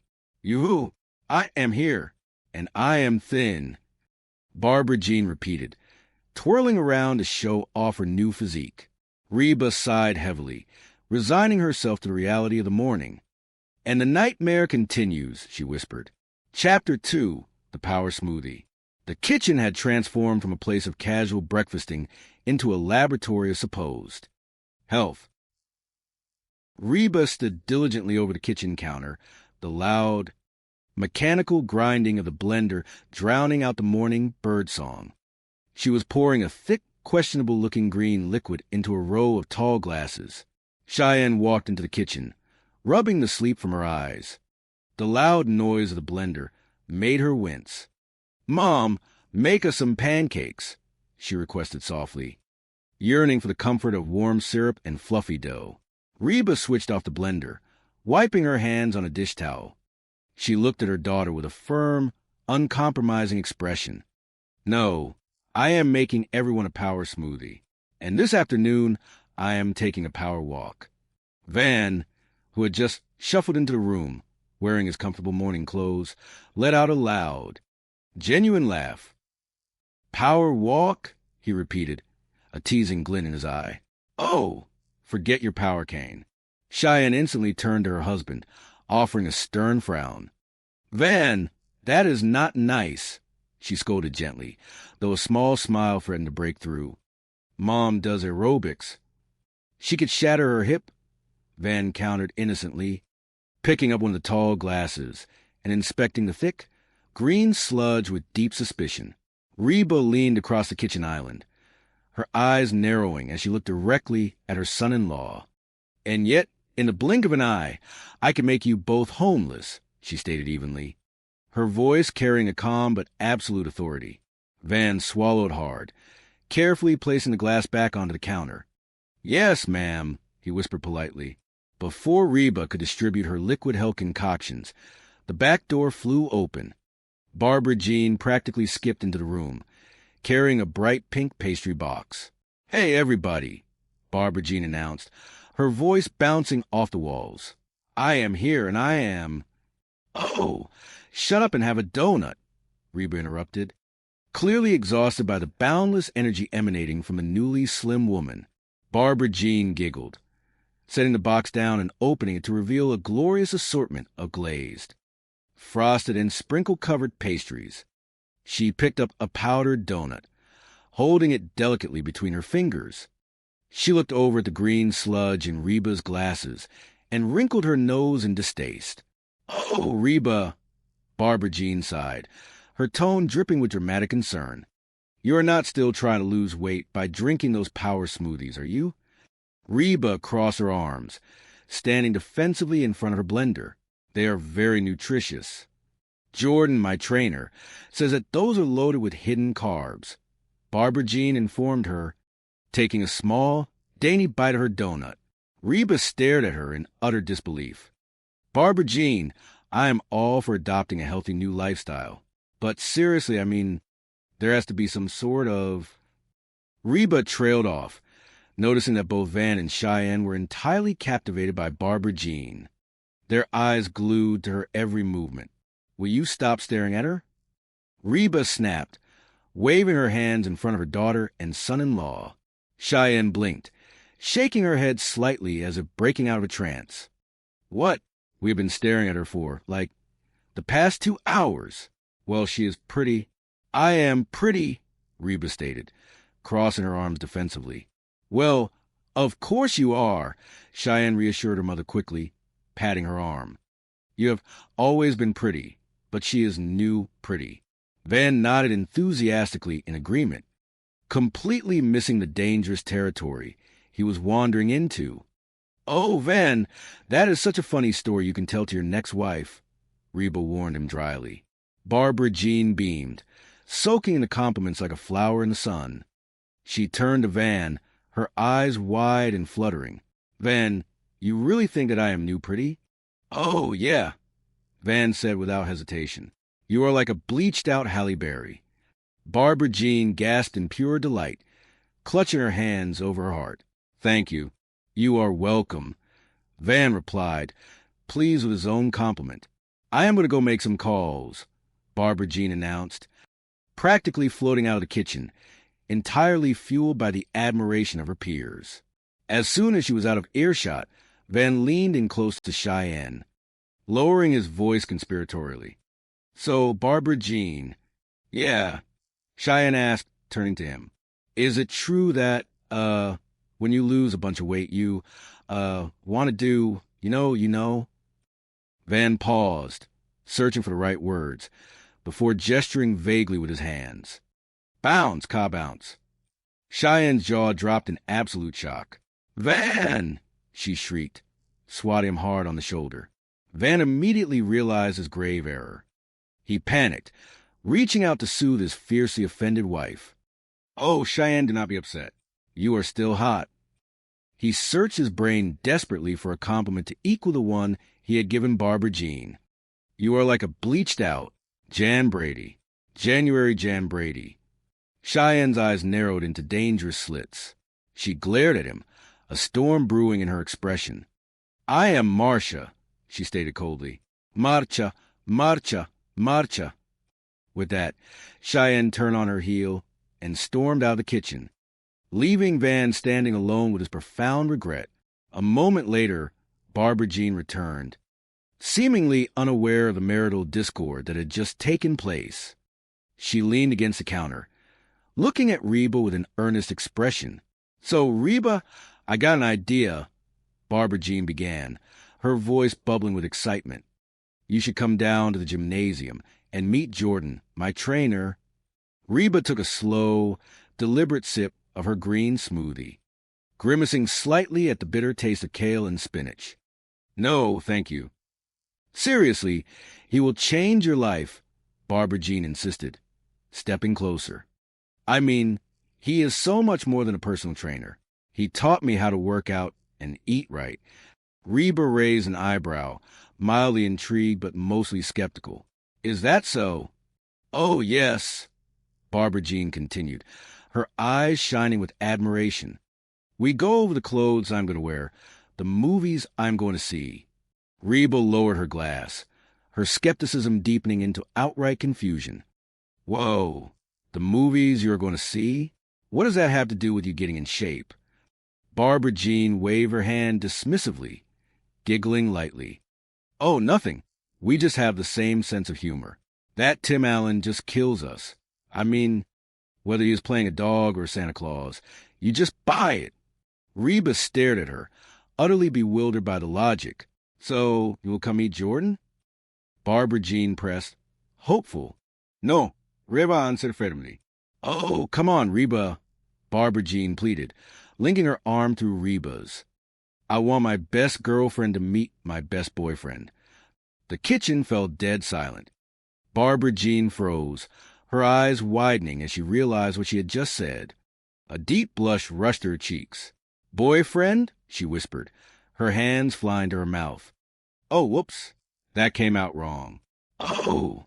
Reba stared at her, her mind racing with a million questions. But she chose to stay out of the dramatic entanglement. Well, thanks anyway, but I am just going to be here with my smoothie. She took another sip, tried to mask her grimace.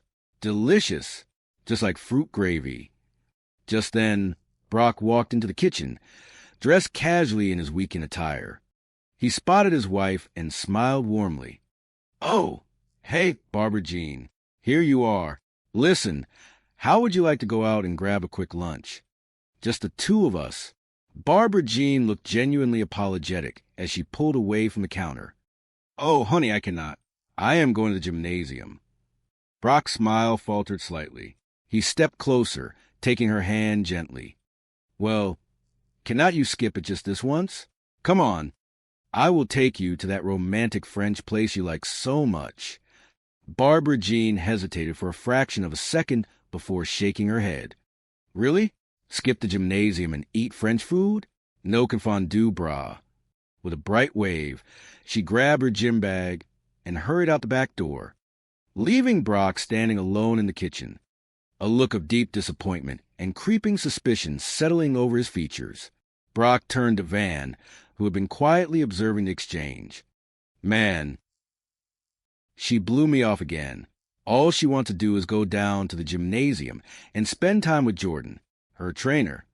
Van nodded sagely, leaning against the counter. Exactly. Frankly, I like the new, but the new attitude, not so much. Brock shot Van a withering glare. Oh, that is really funny coming from the old, but... Van held up his hands in surrender, stepping back. Brock ran a hand through his hair, pacing the length of the kitchen. Jordan is so great. Jordan is so toned and funny. Brock mocked, his voice laced with insecurity and jealousy. Well, I got news for you. Nobody is toned and funny. Reba, who had been quietly cleaning out the blender, finally spoke up. Brock, you're overreacting. Brock stopped pacing and looked at her, his eyes wide with genuine distress. Oh, really? Yeah, I think she might be having an affair with this guy. Reba sighed, wiping the counter down with sponge. Barbara Jean with her trainer? I mean, sure, he is probably a better man than you are, better looking and younger. But, that is it, Brock interrupted, his mind made up. He walked over to Reba, grasping her gently by the shoulders. Reba, I need you to help me out. I want you to go down to the gymnasium and see if there is anything going on. Reba stepped back, shaking her head vigorously. You know, spy on him for me, Brock pleaded. No way. Reba refused flatly. You know, Barbara Jean may have a long list of faults, and I have that list if you need a copy, but she is nothing if not faithful. Brock scowled, looking toward the door where his wife had just exited. Yeah, right, up until now. But now that she is thin and hot, she has all kinds of options. Reba felt a pang of sympathy for the man, despite their complicated history. She understood the deep-seated fears that accompany drastic changes in a relationship. She softened her tone, looking him directly in the eyes. Look, Brock, if it is worrying you that much, be honest with her. Tell her how you feel. Tell her that you just need a hug every now and then. Brock stared at her for a long moment, a slow, cynical smile spreading across his face. Oh, now there's a great idea, he said sarcastically. See? Why, since my competition is a macho, muscular dude, I should go the other way and appear all weak and whiny. Reba threw her hands up in exasperation. Your solutions are ridiculous, Reba, Brock exclaimed, throwing his arms in the air before storming out of the kitchen. Reba stood alone in the kitchen, shaking her head. Makes me to spy on those. Stupid, she muttered to herself, staring down at the remains of her green smoothie. Hard to believe they are supposed to be good for you. Chapter 3, The Gymnasium Reconnaissance. Later that afternoon, the living room was quiet. Van was sitting on the sofa, mindlessly flipping through channels on the television, when Reba walked in. She had finally changed out of her morning clothes and was wearing a bright, neon-colored tracksuit that she had dug out from the very back of her closet. It was slightly too big, and the bright pink and green stripes clashed violently.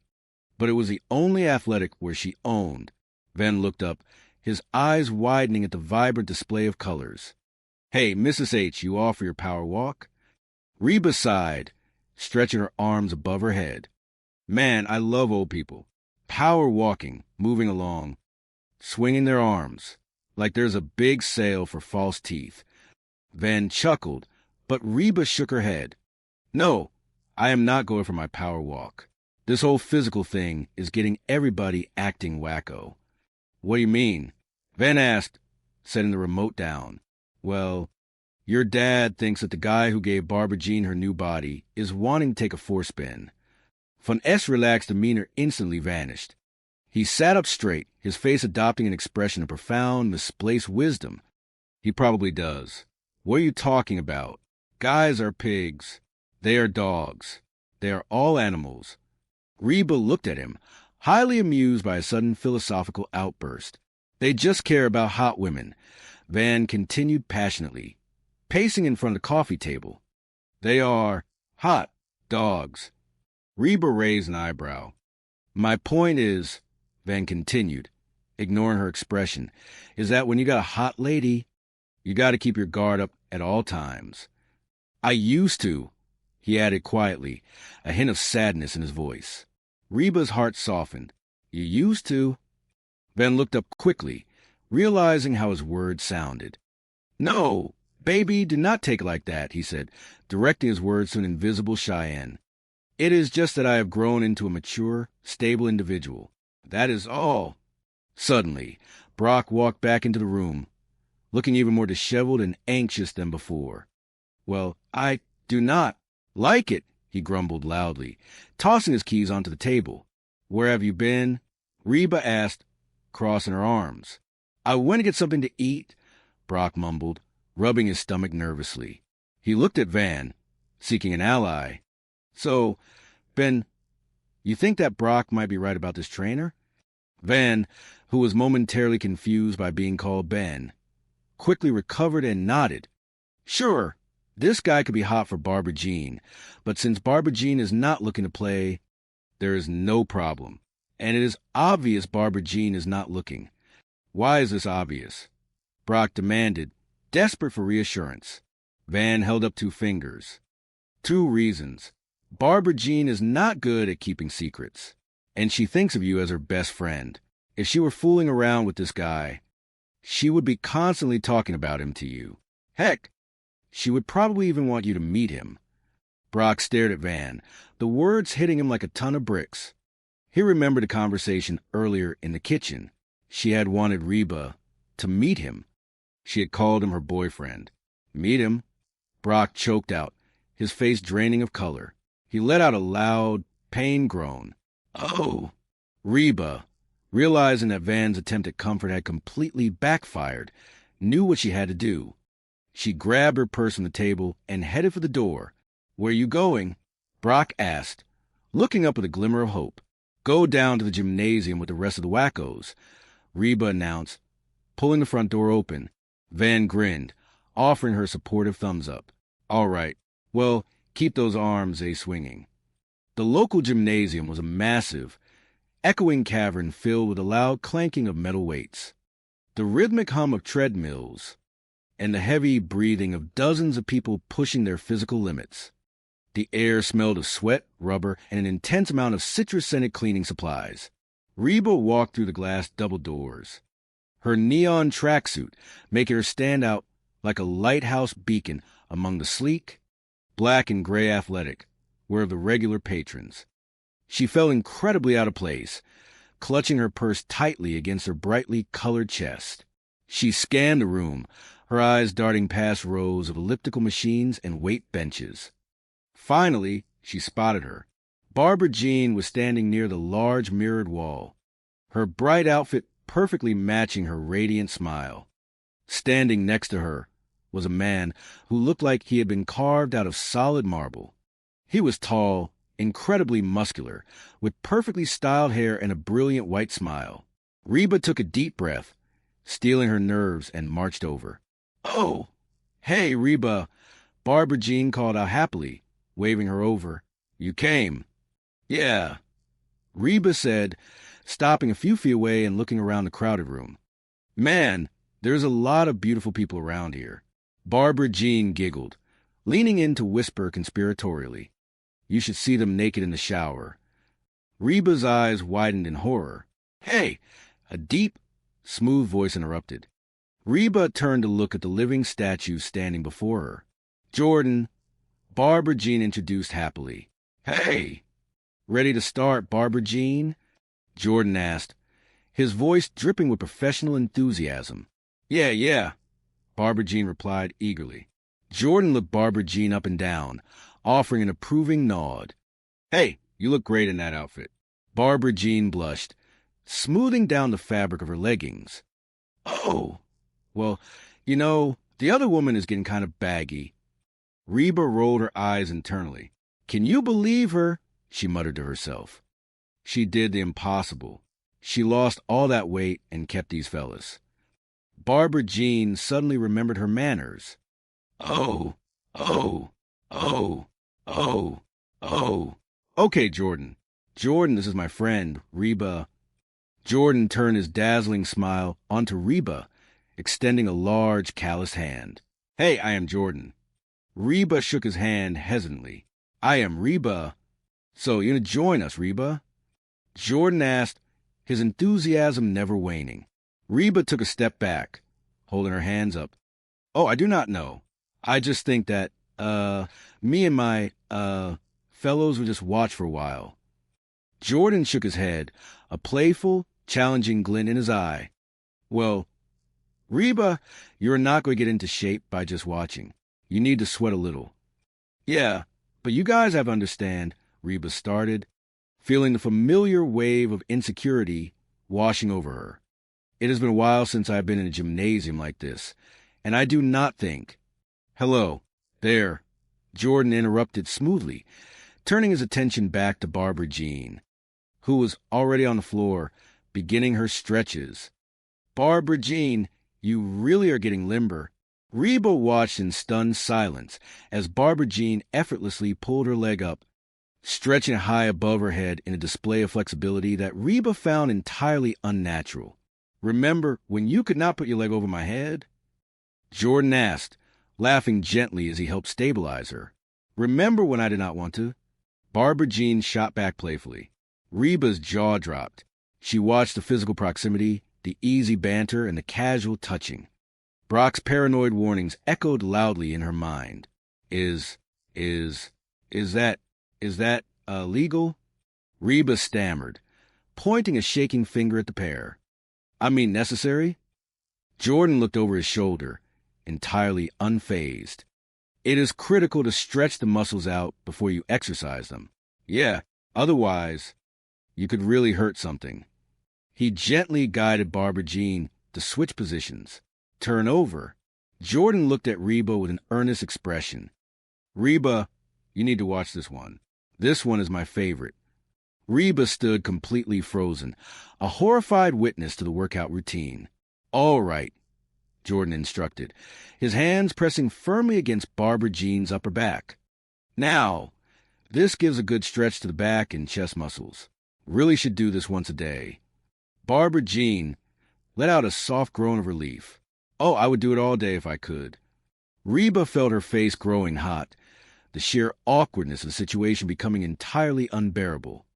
You know, is this one of these, gymnasiums that has the heat on real high? I am sweating. Okay. She backed away slowly, fanning her face with her hand. Oh, wow. Time for some weightlifting. Oh, good. That is enough of that stretching. Hello. Okay. Knock this out. Yeah, okay. All right. Reba continued to babble nervously as she retreated. You know, I think I have seen enough. Barbara Jean sat up, looking at Reba with a bright, hopeful expression. So, what do you think? You have any interest in getting a personal trainer? Reba stopped, her eyes darting between Barbara Jean and the incredibly muscular, hands-on trainer. Only if he takes me out to dinner first, she mumbled sarcastically. Are you sure, Reba? Barbara Jean asked, entirely missing the sarcasm. She stood up, placing a hand affectionately on Jordan's incredibly thick bicep. Seriously, this is one of the best relationships I have ever had. Reba felt a sharp pang of anxiety for Brock. The situation looked undeniably terrible. Oh, I think Jordan has his hands full with you. Jordan laughed, a deep, booming sound. Oh, you are a beginner. Reba, you will start with that. Before Reba could protest, Jordan turned and yelled across the crowded gymnasium floor. Do it.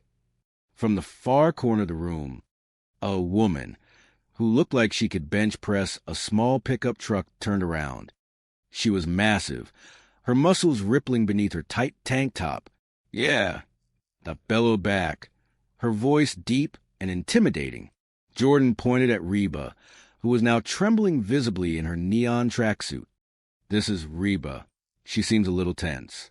I would spend some extra time on the stretching. That cracked her knuckles, a predatory smile spreading across her face. Hey, get down there. Reba looked at the floor and realized that her reconnaissance mission had just taken a very, very painful turn. Chapter 4, The Confrontation.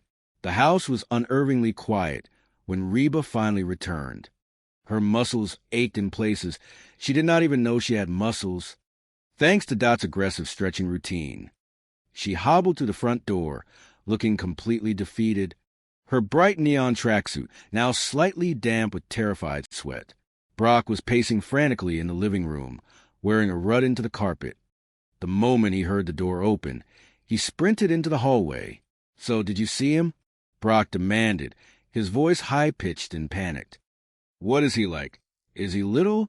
Could I take him? Reba limped past him, heading straight for the comfort of the sofa. She collapsed onto the cushions with a heavy sigh. He is big, but he is not as big as... Brock followed her into the living room, hovering over the sofa like an anxious cloud. So, what do you think? Is there something going on there? Reba closed her eyes, massaging her temples. She hated being in the middle of this. She hated the drama, and most of all, she hated the fact that she actually had to give Brock bad news. Look, Brock. Reba started slowly, her voice filled with reluctance. I was hoping that I could go down to the gymnasium and check things out and come back and tell you that there is nothing to worry about. But Brock's eyes widened in sheer terror. That is it. Reba, come on. Reba sat up, looking him dead in the eye. Okay, I do not know if they're having an affair or not, but if they keep working out like that, they might be having a baby. Brock staggered backward, clutching his chest as if he had been physically struck. The blood drained entirely from his face. Man, I knew there was something going on. Before the panic could fully set in, the front door swung open with a loud, cheerful bang. Hey, everybody, Barbara Jean sang out, her post-workout glow radiating throughout the room. I am here, and I am saying, well... She stopped, noticing the grave expressions on both Reba and Brock's faces. Oh, hi, honey, Barbara Jean said cautiously, stepping further into the living room. Brock stood up straight, his hands clenched into tight fists at his sides. He glared at his wife with a mixture of betrayal and profound anger. "Do not you high honey me." Barbara Jean blinked, entirely confused by the sudden hostility. "What are you talking about?" Brock let out a bitter, mocking laugh. "Oh, man, did you honestly think that I would not find out about you and Jordan?" Barbara Jean's mouth fell open. She looked from Brock to Reba, utter shock written plainly across her features. "What?" "We were working out. It was perfectly innocent." Brock turned to Reba, gesturing wildly. "Reba, tell him what you saw." Reba sank deeper into the sofa cushions, pulling her neon jacket tightly around herself. "I do not want to get involved." "She said you are having an affair," Brock accused, pointing a trembling finger at Barbara Jean. Reba immediately sat up defensive, any more than I already am. Barbara Jean planted her hands firmly on her hips, her posture defensive and incredibly indignant. "Okay, Jordan and I are not having an affair. He is gay." The room fell into an immediate, stunned silence. The absolute certainty in Barbara Jean's voice left absolutely no room for doubt or argument. Brock's arms slowly lowered. The fiery anger in his eyes was instantly replaced by a wave of profound, overwhelming confusion. "What?" Reba, who had witnessed the intense physical contact between the two, was equally bewildered. "Reba, do you honestly think I will let a straight man grab my breasts?" Brock gasped, his eyes bugging out his head. "Excuse me." "He grabbed your breasts." Barbara Jean rolled her eyes, entirely exasperated by their dramatic reactions. "He is gay. He was not touching them. He was arranging them." She waved her hand dismissively, as if the matter was entirely settled and completely logical. "Carry on with your lives." Brock stood frozen in the middle of the room, entirely speechless. The massive, towering wall of jealousy and betrayal that he had built up in his mind over the past 24 hours came crashing down, leaving him feeling incredibly foolish and immensely relieved. But the tension in the room was far from dissipated. Barbara Jean turned her attention away from her husband and fixed a hard, disappointed stare directly onto Reba. "No, Reba," Barbara Jean said, her voice dropping its usual bubbly tone, replaced by a sharp, hurt edge. "Everything is not fine. I had no idea you were so threatened by the new me." Reba bristled instantly, standing up from the sofa. "The slim waist, the toned legs, the fellas," Barbara Jean listed, crossing her arms defensively. "The fellas." Reba scoffed loudly, an incredulous look on her face. "The girls." "Oh, the puppies." Reba took a step forward, her pride fiercely stung. "I am not threatened by you." "Really?" Barbara Jean challenged, holding her ground. "Yeah," Reba insisted stubbornly. "Then why did you go down to the gymnasium?" Barbara Jean demanded, her voice rising in volume. "What, were you spying on me?" Reba opened her mouth to deny it, but the words caught in her throat. She looked away, guilt washing over her features. "No," she started weakly. She sighed, her shoulders slumping. "Okay. Yes, I went down to the gymnasium because I thought there was something going on between you and Jordan." Barbara Jean looked genuinely hurt, her bright eyes clouding over with unshed tears. "Why would you think that?" Reba felt a knot form in her stomach. The truth was ugly, and saying out loud felt incredibly difficult. "Because you have changed." "I have not," Barbara Jean protested immediately, her voice shaking slightly. "Yes, you have," Reba countered, her own frustration bubbling to the surface. "Ever since you lost all that weight, you are pushy and obnoxious, and you always want to be the center of attention." The room was painfully silent for a long moment. Brock, who had been standing frozen like a statue, slowly turned his head toward Reba. "Hello? I have always been that way," Barbara Jean stated plainly, completely unaware of the irony of her own statement. Brock nodded slowly, a small, awkward smile forming on his lips. She kind of got a point there. Reba looked at Brock, then back at Barbara Jean. The absurdity of the situation finally broke through her defensive walls. Yeah, well, something has changed, Barbara Jean. Barbara Jean sighed, her aggressive posture softening into a stance of genuine vulnerability. Yeah, the way you guys look at me. I am still the same Barbara Jean I always was. I am just less winded. Reba stared at her, the absolute truth of those words hitting her hard. She looked at Brock, who was staring at the floor, clearly feeling entirely ashamed of his own paranoid behavior. I know she might be right, Brock admitted quietly. Could be us. He looked up at his wife, his eyes filled with profound remorse. I am sorry, honey. Reba just got me all worked up. Reba shot him a lethal glare. That is...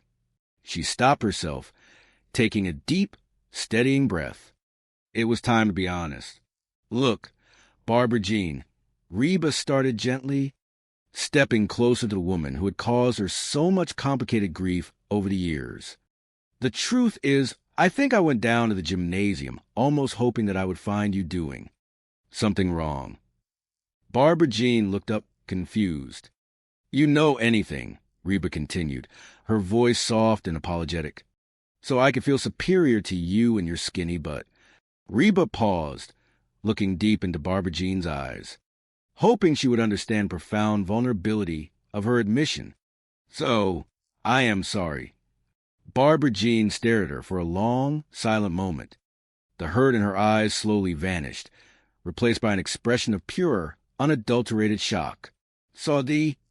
Barbara Jean repeated, her voice barely a whisper. Yeah, Reba nodded sadly.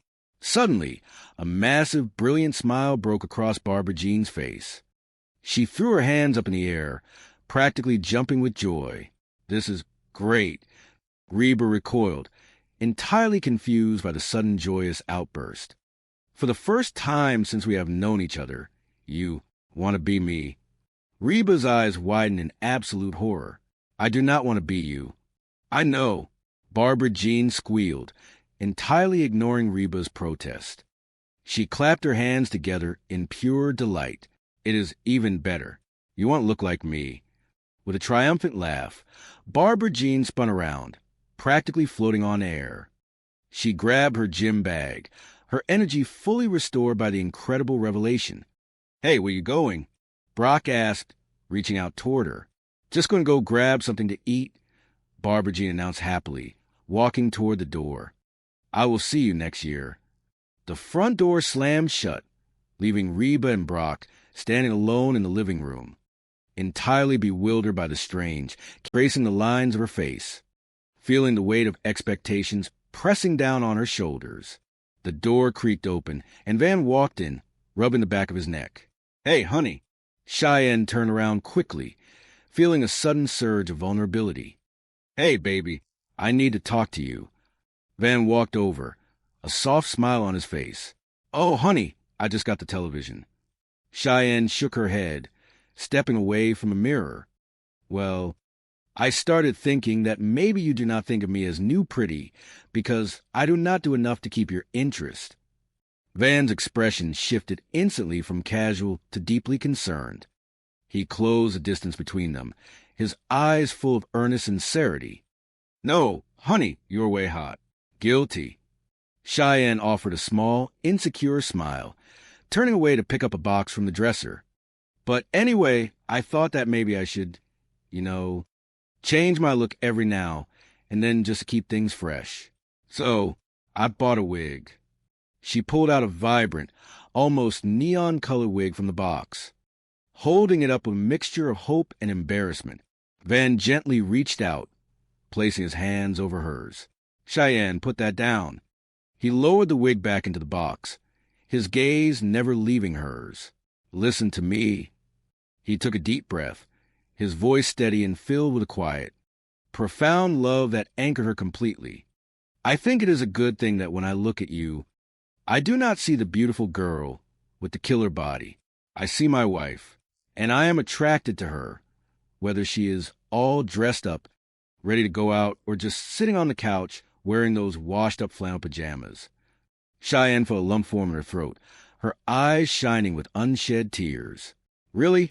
Yeah, Van affirmed softly, brushing a stray lock of blonde hair behind her ear. You are beautiful to me because of who you are.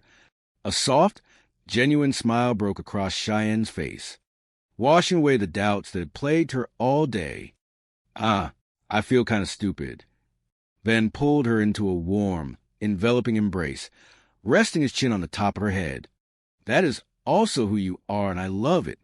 He pulled back slightly, a mischievous glint returning to his eyes. Come on, you. Cheyenne laughed softly, letting him take her hand. Where are we going? Oh, we are going upstairs, Van announced, pulling her gently toward the door. Hold on, Cheyenne teased, planting her feet. I thought you did not want me to leave you alone. Van smiled, leaning in close. Sometimes I want to feel new pretty. The house was finally quiet, the chaotic energy of the day replaced by the enduring warmth of family. Despite the misunderstandings, the insecurities, and the hilarious mishaps, they had navigated the turbulent waters together. They learned that change, whether physical or emotional, was a natural part of life. But beneath the surface, past the power smoothies and the gymnasiums, the core of who they were and how much they loved each other remained beautifully, permanently unchanged. Follow-up question: how would you like to explore the character's growth in the next chapter? Perhaps focusing on Reba's own journey towards self-acceptance? Chapter 1, The Empty Shakers. The morning sun filtered through the sheer curtains of the kitchen, casting long, warm shadows across the linoleum floor. It was a typical, chaotic morning in the household, filled with the aroma of brewing coffee and the lingering scent of last night's dinner. However, an unexpected crisis had emerged, one that centered entirely around the empty pantry. Standing by the kitchen island, looking thoroughly exasperated, was a young boy named Ben. He shook the salt shaker. Nothing. He shook the pepper shaker. Also nothing. He sighed, placing them back onto the granite countertop with a soft thud. That woman is out of control, someone muttered from across the room. It was one of the family members, shaking their head in disbelief. She is like a locust. She has eaten everything in the house. Ben crossed his arms, his young face scrunched up in annoyance. She has eaten everything in Mr. H's house, too. Look, even the salt and pepper shakers are empty. Why do you not just tell her she has eaten too much? He gestured toward his older sibling. You tell her, came the immediate defensive reply. No, you tell her. Ben shot back, refusing to take the fall. Rock, paper, scissors. Ben, you know you're going to lose. Ben straightened his posture, determined to break his losing streak. Not this time. 1, 2, 3. They threw their hands out. Ben looked down at his outstretched fingers, curled into 2 prominent blades, only to see a solid, unyielding fist facing him. Dang it, Ben exclaimed, throwing his hands up in the air. How you always beat me. Because you always pick scissors. Ben groaned, realizing the fatal flaw in his strategy. Of course I do, it is my system. So you will tell her? Yeah, fine. No, I do not want to. You tell her. Come on, you tell her. Please, please, please. Before the argument could escalate into a full-blown physical wrestling match, a calm, authoritative voice cut through the bickering. It was the matriarch of the house, stepping into the kitchen with her signature blend of grace and exhaustion. No, Ben, why should I tell her? She asked, raising an eyebrow. Because girls can say that kind of stuff without having come across like all they care about are looks. Came the smooth reply from another corner of the room. A pause followed, filled with a sudden, charming smile. By the way, you've been looking hot lately. She rolled her eyes, though a small smile tugged at the corners of her mouth. Oh, you? Look. Sweetie, why do I not tell her? Thank you. Suddenly, the front door swung open with a dramatic creak, and a heavy, unmistakable scent of baked dough, melted mozzarella, and rich tomato sauce filled the hallway. In walked an older woman, beaming with triumph, holding a massive cardboard box. Hey. Guess who Luigi gave the free pizza to, she announced, setting the heavy box down on the dining table. Luigi does not have to roll out of bed every morning. The mother sighed, rubbing her temples. You know, Mom, we really do not need another pizza. I mean, it is really just the three of us. Oh, I know, but I had to take it, her mother insisted, waving a dismissive hand. It was free. Somebody will eat it. From the living room, a loud, enthusiastic voice echoed instantly. Dibs.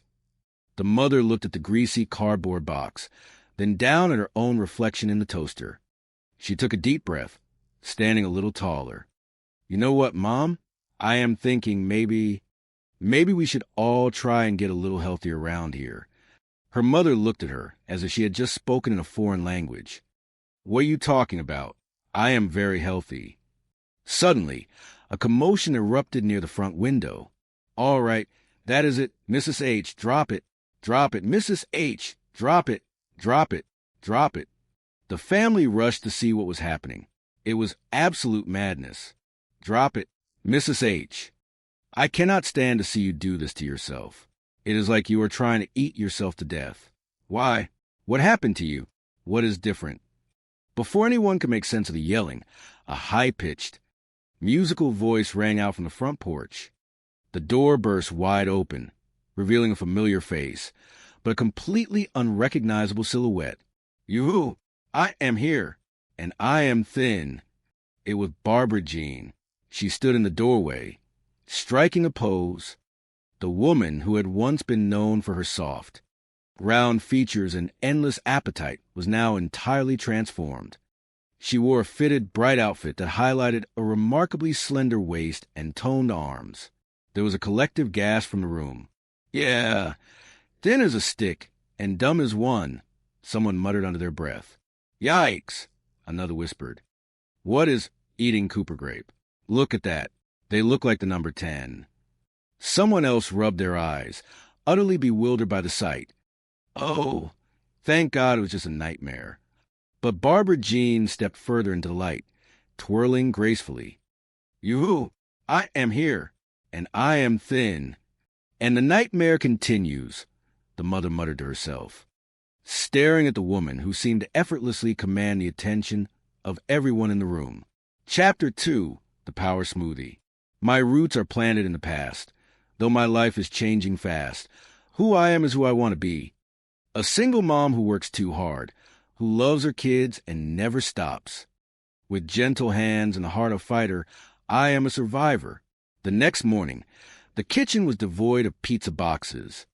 Instead, the loud, obnoxious grinding of a high-speed blender dominated the space.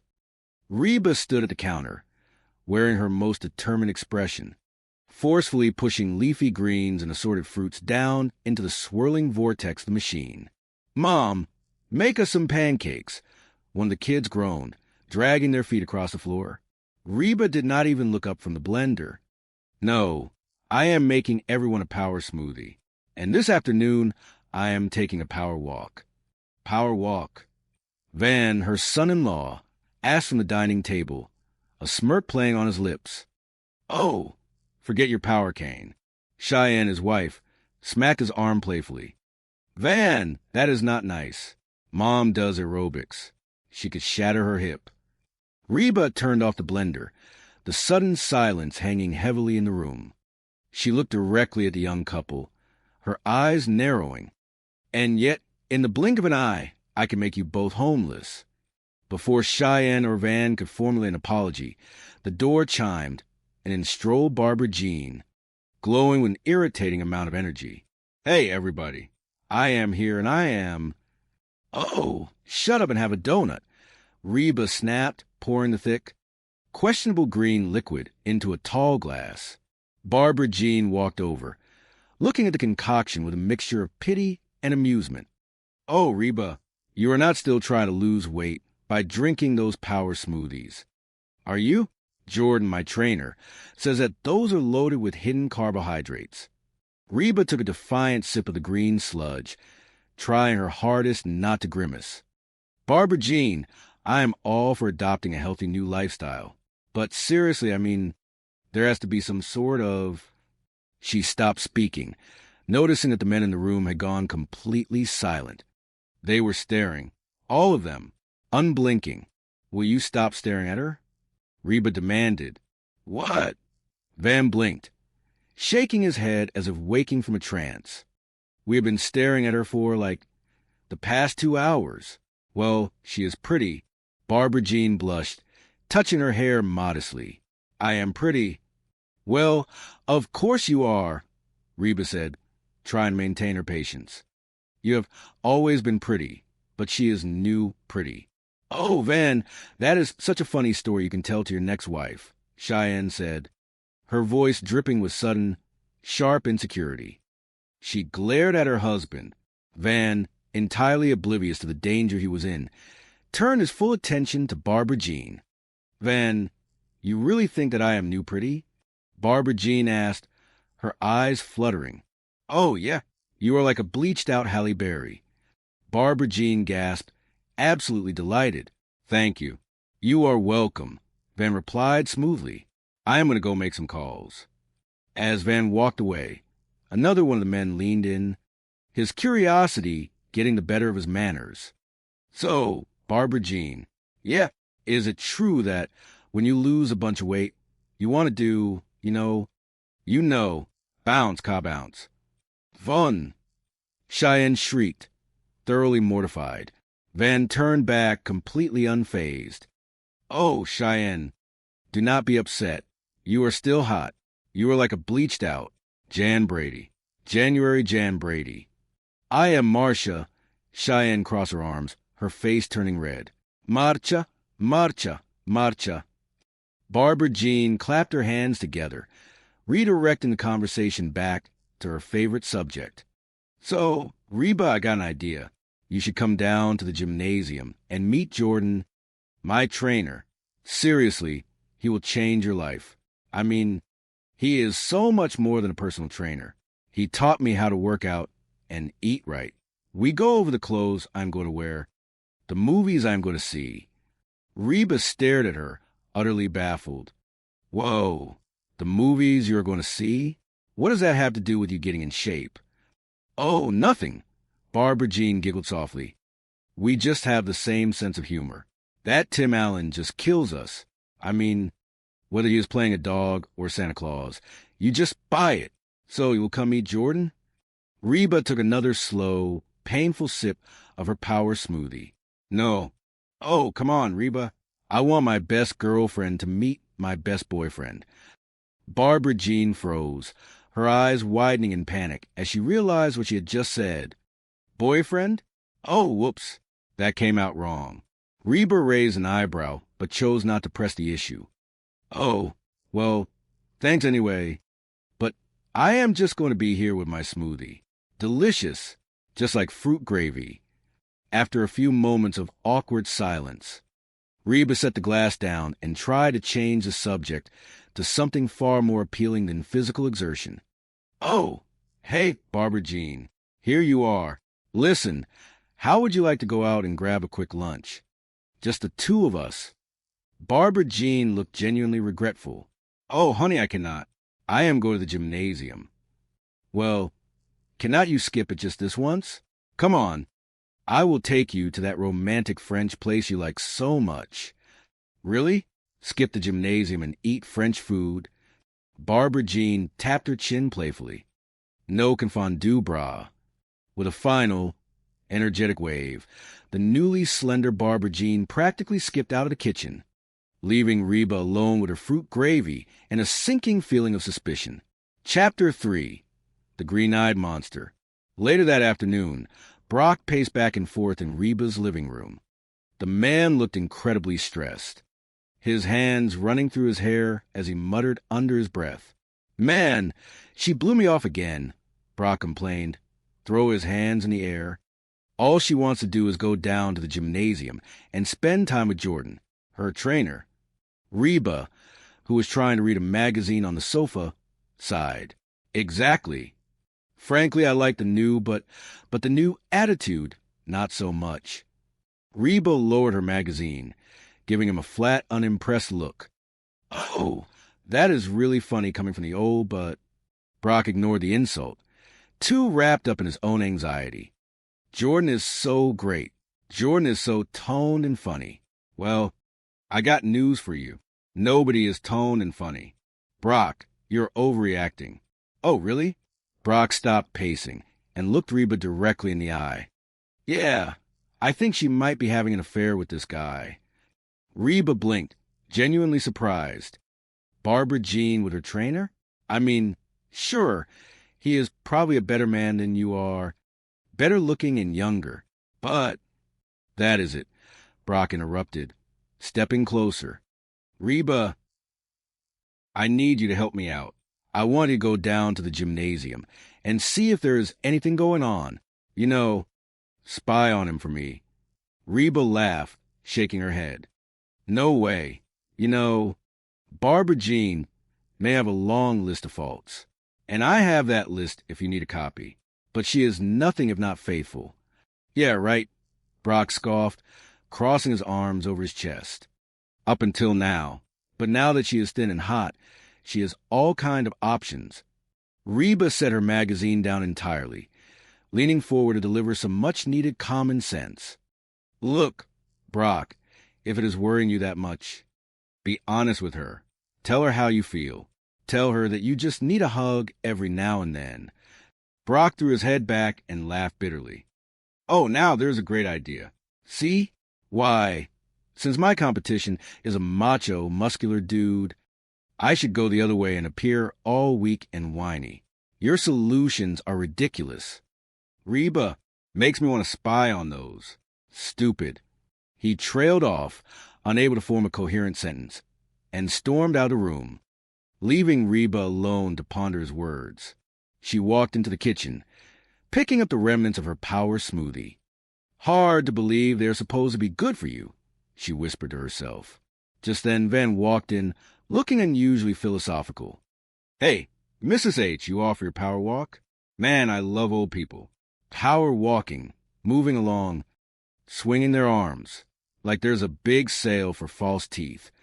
Reba poured the rest of her smoothie down the sink. No, I am not going for my power walk. This whole physical thing is getting everybody acting wacko. What do you mean? Van asked, grabbing an apple from the fruit bowl. Well, your dad thinks that the guy who gave Barbara Jean her new body is wanting to take a forespin. Van took a bite of the apple, chewing thoughtfully. He probably does. What are you talking about? Guys are pigs. They are dogs. They are all animals, Van stated matter-of-factly. They just care about hot women. They are hot dogs. My point is that when you got a hot lady, you got to keep your guard up at all times. Reba looked at him, surprised by a sudden burst of wisdom. I used to. Van's eyes widened, realizing how his words might have sounded. You used to? No. Baby, do not take like that. It is just that I have grown into a mature, stable individual. That is all. Reba smiled tightly. Well, I do not like it. As she walked toward the living room, she almost bumped into Ben, who was trying to sneak quietly past them. Where have you been? Reba asked, narrowing her eyes. I went to get something to eat, Ben replied innocently, though the crumbs on his shirt told a different story.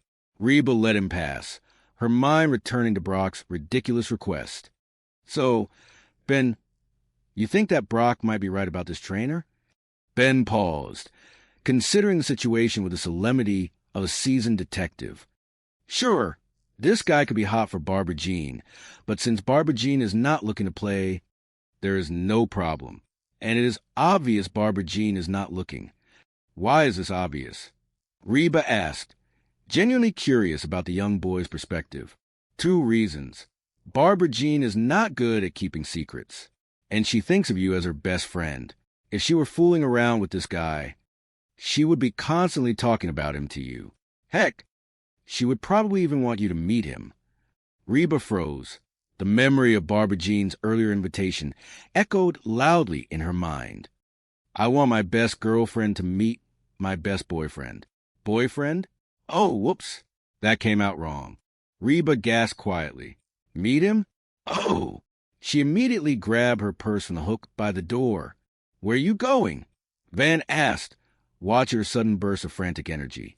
"Go down to the gymnasium with the rest of the wackos," Reba declared, tying her shoelaces with absolute determination. Van cheered her on from the kitchen. "All right. Well, keep those arms a-swinging." Chapter 4, The Gymnasium of Beautiful People. The gymnasium was a cacophony of clanking metal, rhythmic electronic beats, and the synchronized breathing of dozens of people who seemed perfectly content to suffer voluntarily. As Reba walked through the double glass doors, she was immediately hit by the warm, humid air that smelled vaguely of citrus cleaner and sheer physical exertion. She looked around, feeling entirely out of place in her casual daywear among the sea of spandex and perfectly matched athletic gear. "Oh, hey, Reba. You came?" A bright voice called out. Reba turned to see Barbara Jean waving enthusiastically from a stretching mat across the room. "Yeah," Reba said, walking over slowly. She glanced at the flawless, muscular individuals surrounding them. "Man, there are a lot of beautiful people around here." A deep, smooth voice suddenly appeared over her shoulder. "You should see them naked in the shower."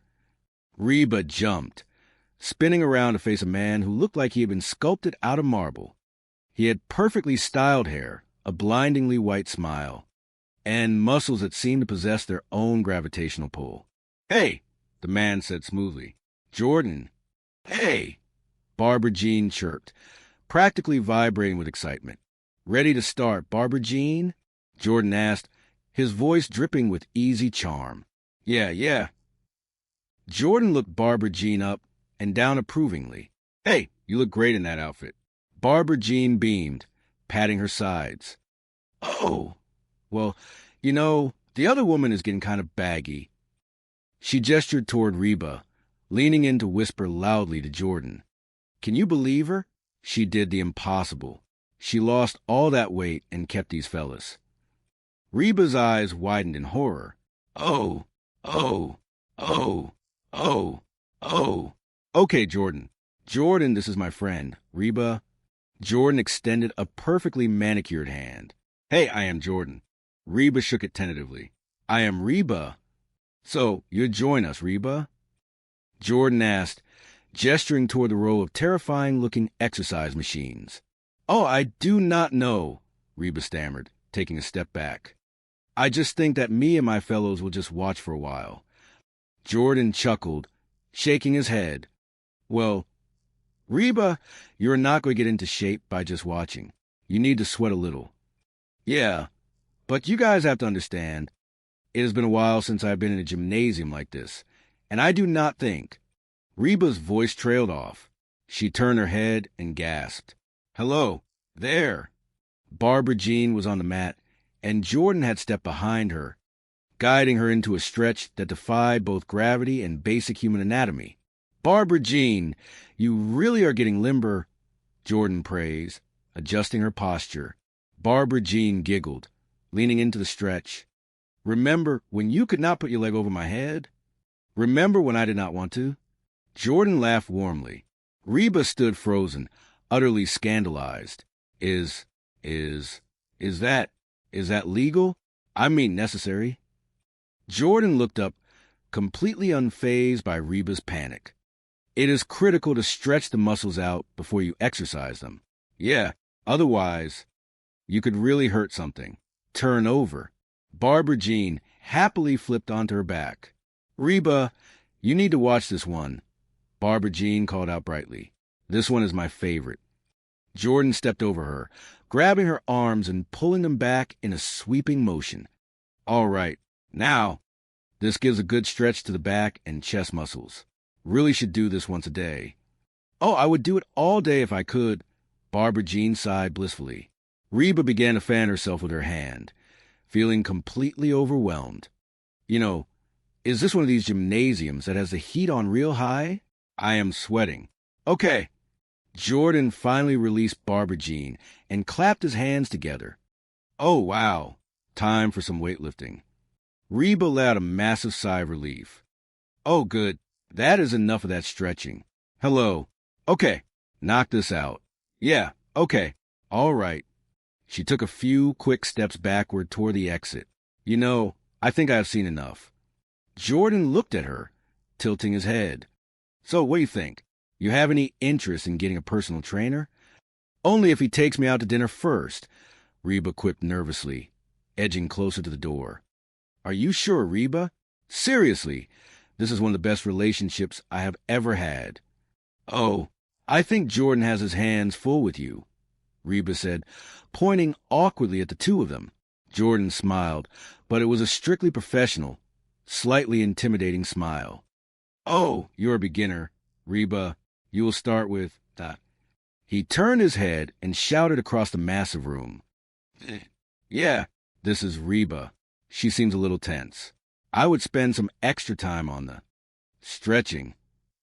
From the shadows of the heavy lifting section emerged a woman who looked like she could comfortably carry a compact automobile on her shoulders. She cracked her knuckles, glaring in Reba's direction.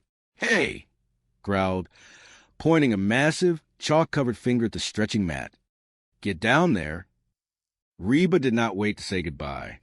She turned on her heel and practically sprinted out the double-glass doors, her heart pounding far faster than if she had actually stayed and used the treadmill.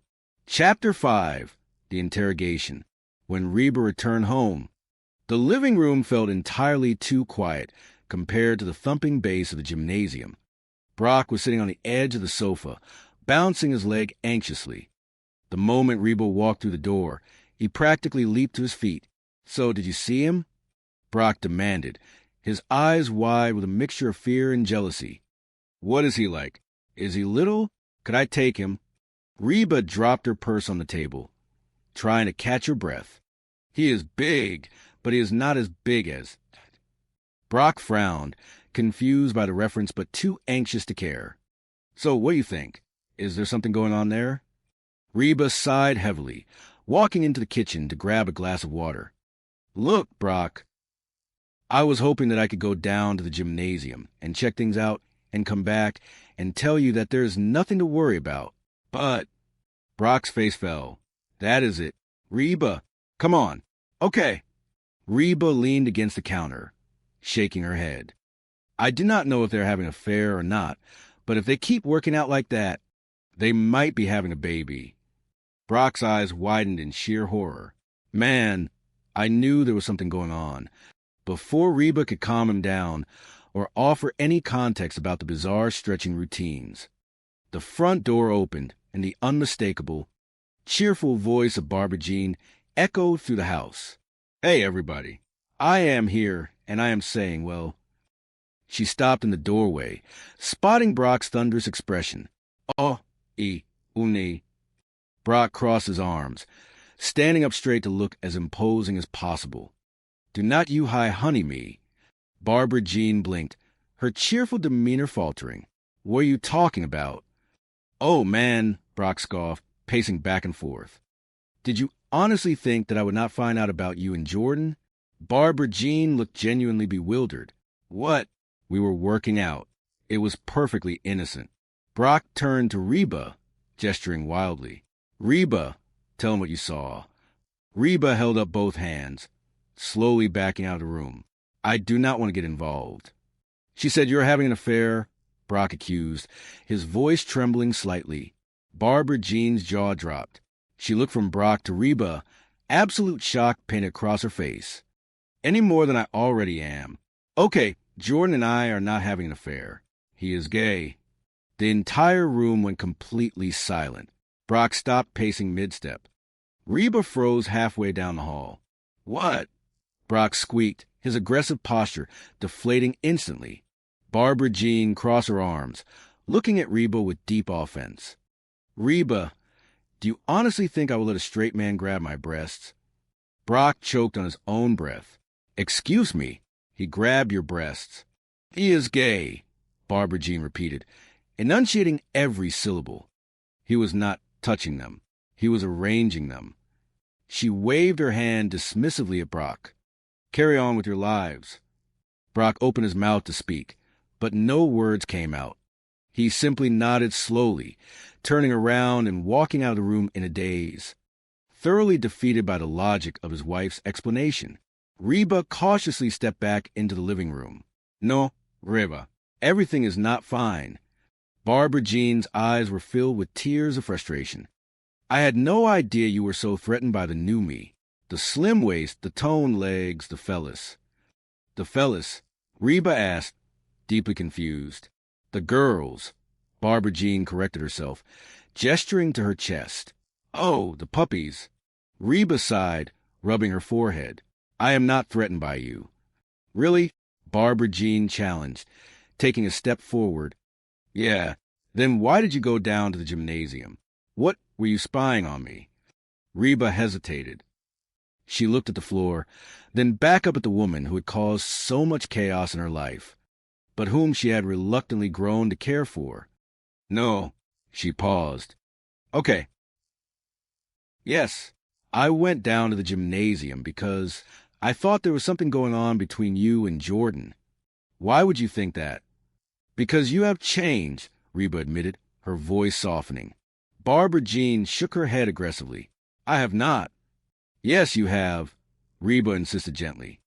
Ever since you lost all that weight, you are pushy and obnoxious, and you always want to be the center of attention. Barbara Jean stopped, pondering the accusation for a long, silent moment. Hello? I have always been that way. Reba could not help but let a small, genuine smile slip. She kind of got a point there. Yeah, well, something has changed, Barbara Jean. Barbara Jean looked down at her hands, the bravado fading. Yeah, the way you guys look at me. I am still the same Barbara Jean. I always was. I am just less winded. She looked up, her expression softening. I know she might be right. Could be us. Reba took a deep breath, stepping closer to her friend. I am sorry, honey. Reba just got me all worked up. That is, look, Barbara Jean. The truth is, I think I went down to the gymnasium, almost hoping that I would find you doing something wrong. You know, anything, so I could feel superior to you and your skinny butt. So, I am sorry. Barbara Jean blinked, her eyes widening as Reba's words fully registered. A massive, radiant smile slowly spread across her face. Saw thee? Yeah, this is great. Reba frowned, entirely lost. What? For the first time since we have known each other, you want to be me. I do not want to be you, Reba protested immediately. Barbara Jean squealed in delight, clapping her hands together. I know, it is even better. You want to look like me. Reba stared at the ceiling, wondering why she had ever tried to have a rational, emotional conversation with this woman. Without another word, she turned around and headed for the kitchen. Hey, where you going? Barbara Jean called out happily. Just gonna go grab something to eat. Reba shouted back over her shoulder, I will see you next year. Chapter 6. The True Meaning of New Pretty. Upstairs, the evening had settled into a quiet rhythm. Van was lying comfortably on the bed, flipping through the channels on the television. Ben walked past the door, stopping to peek inside. Hey, buddy, what are we watching? Ben asked, stepping into the room. Van did not look away from the screen. No, we are not.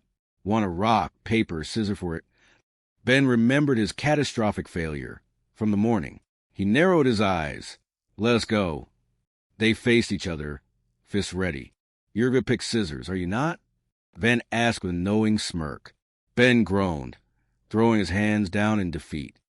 Get out, he muttered to himself, turning around and walking right back out into the hallway. A few moments later, Cheyenne slowly walked into the bedroom. She looked nervous, her hands fiddling with something behind her back. Hey, honey, she said softly. Van finally muted the television, sitting up slightly. Hey, baby, I need to talk to you. Cheyenne looked crestfallen. Oh, honey, I just got the television. Well, I started thinking that maybe you do not think of me as new pretty, because I do not do enough to keep your interest. She confessed, her voice tight with insecurity. Van frowned, sitting up completely. No, honey, you're way hot. Guilty. Cheyenne took a deep breath, bringing her hands out from behind her back. But anyway, I thought that maybe I should, change my look every now and then just to keep things fresh. So I bought a wig. She held up a bright, synthetic pile of hair that looked nothing like her natural, beautiful locks. Van stared at it for a second, a gentle, serious expression replacing his usual goofy demeanor. He reached out, gently taking the wig from her hands and tossing it onto the floor. Cheyenne, put that down. Listen to me. He grabbed both of her hands, pulling her closer, so she had to look him directly in the eyes. I think it is a good thing that when I look at you, I do not see the beautiful girl with the killer bod. Cheyenne's face fell slightly, tears threatening to spill. I see my wife, Van continued, his voice steady and full of genuine affection. And I am attracted to her, whether she is all dressed up, ready to go out, or just sitting on the couch wearing those washed-up flannel pajamas. Cheyenne sniffled, a tiny smile breaking through her sadness. Really? Yeah, Van nodded firmly. You are beautiful to me because of who you are. Cheyenne leaned her forehead against his, letting out a soft, emotional laugh. I feel kind of stupid. Van smiled, wrapping his arms around her waist. That is also who you are, and I love it. He stood up, pulling her gently toward the door. Come on, you. Where are we going? Cheyenne asked, wiping her eyes. Oh, we are going upstairs, Van said smoothly. Cheyenne laughed, swatting his shoulder. Hold on. I thought you did not want me to leave you alone. Van pulled her close one last time, planting a kiss on her forehead. Sometimes I want to feel new pretty. And with that, the house finally settled into a peaceful quiet, the chaos of smoothies. Personal trainers and empty salt shakers faded away into the warmth of the evening. Chapter 1. The morning of the empty pantry. The morning sun streamed brightly through the wide kitchen windows, casting long, golden rays across the heart of the home. It was a beautiful day, the kind that promised warmth and gentle breezes. But inside the kitchen, a scene of mild devastation had unfolded. The pantry doors stood wide open, revealing shelves that had been completely and meticulously stripped of their usual abundance. Ben stood frozen in the center of the kitchen, his eyes wide as he surveyed the barren landscape of the cupboards. Beside him stood Van, shaking his head in sheer disbelief. The two of them looked like explorers who had just discovered an empty treasure chest. That woman is out of control, Van whispered, his voice tinged with a mixture of awe and gentle horror. She is like a locust. She has eaten everything in the house. Ben crossed his arms, leaning against the kitchen island. She has eaten everything in Mr. H's house. Look, even the salt and pepper shakers are empty.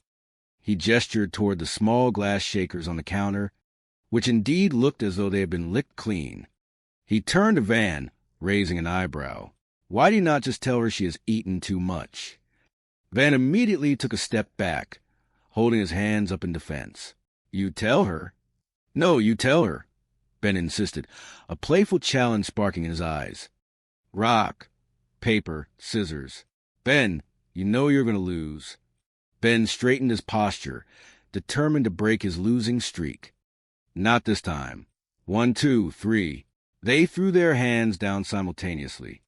Van's flat hand wrapped perfectly around Ben's 2 extended fingers.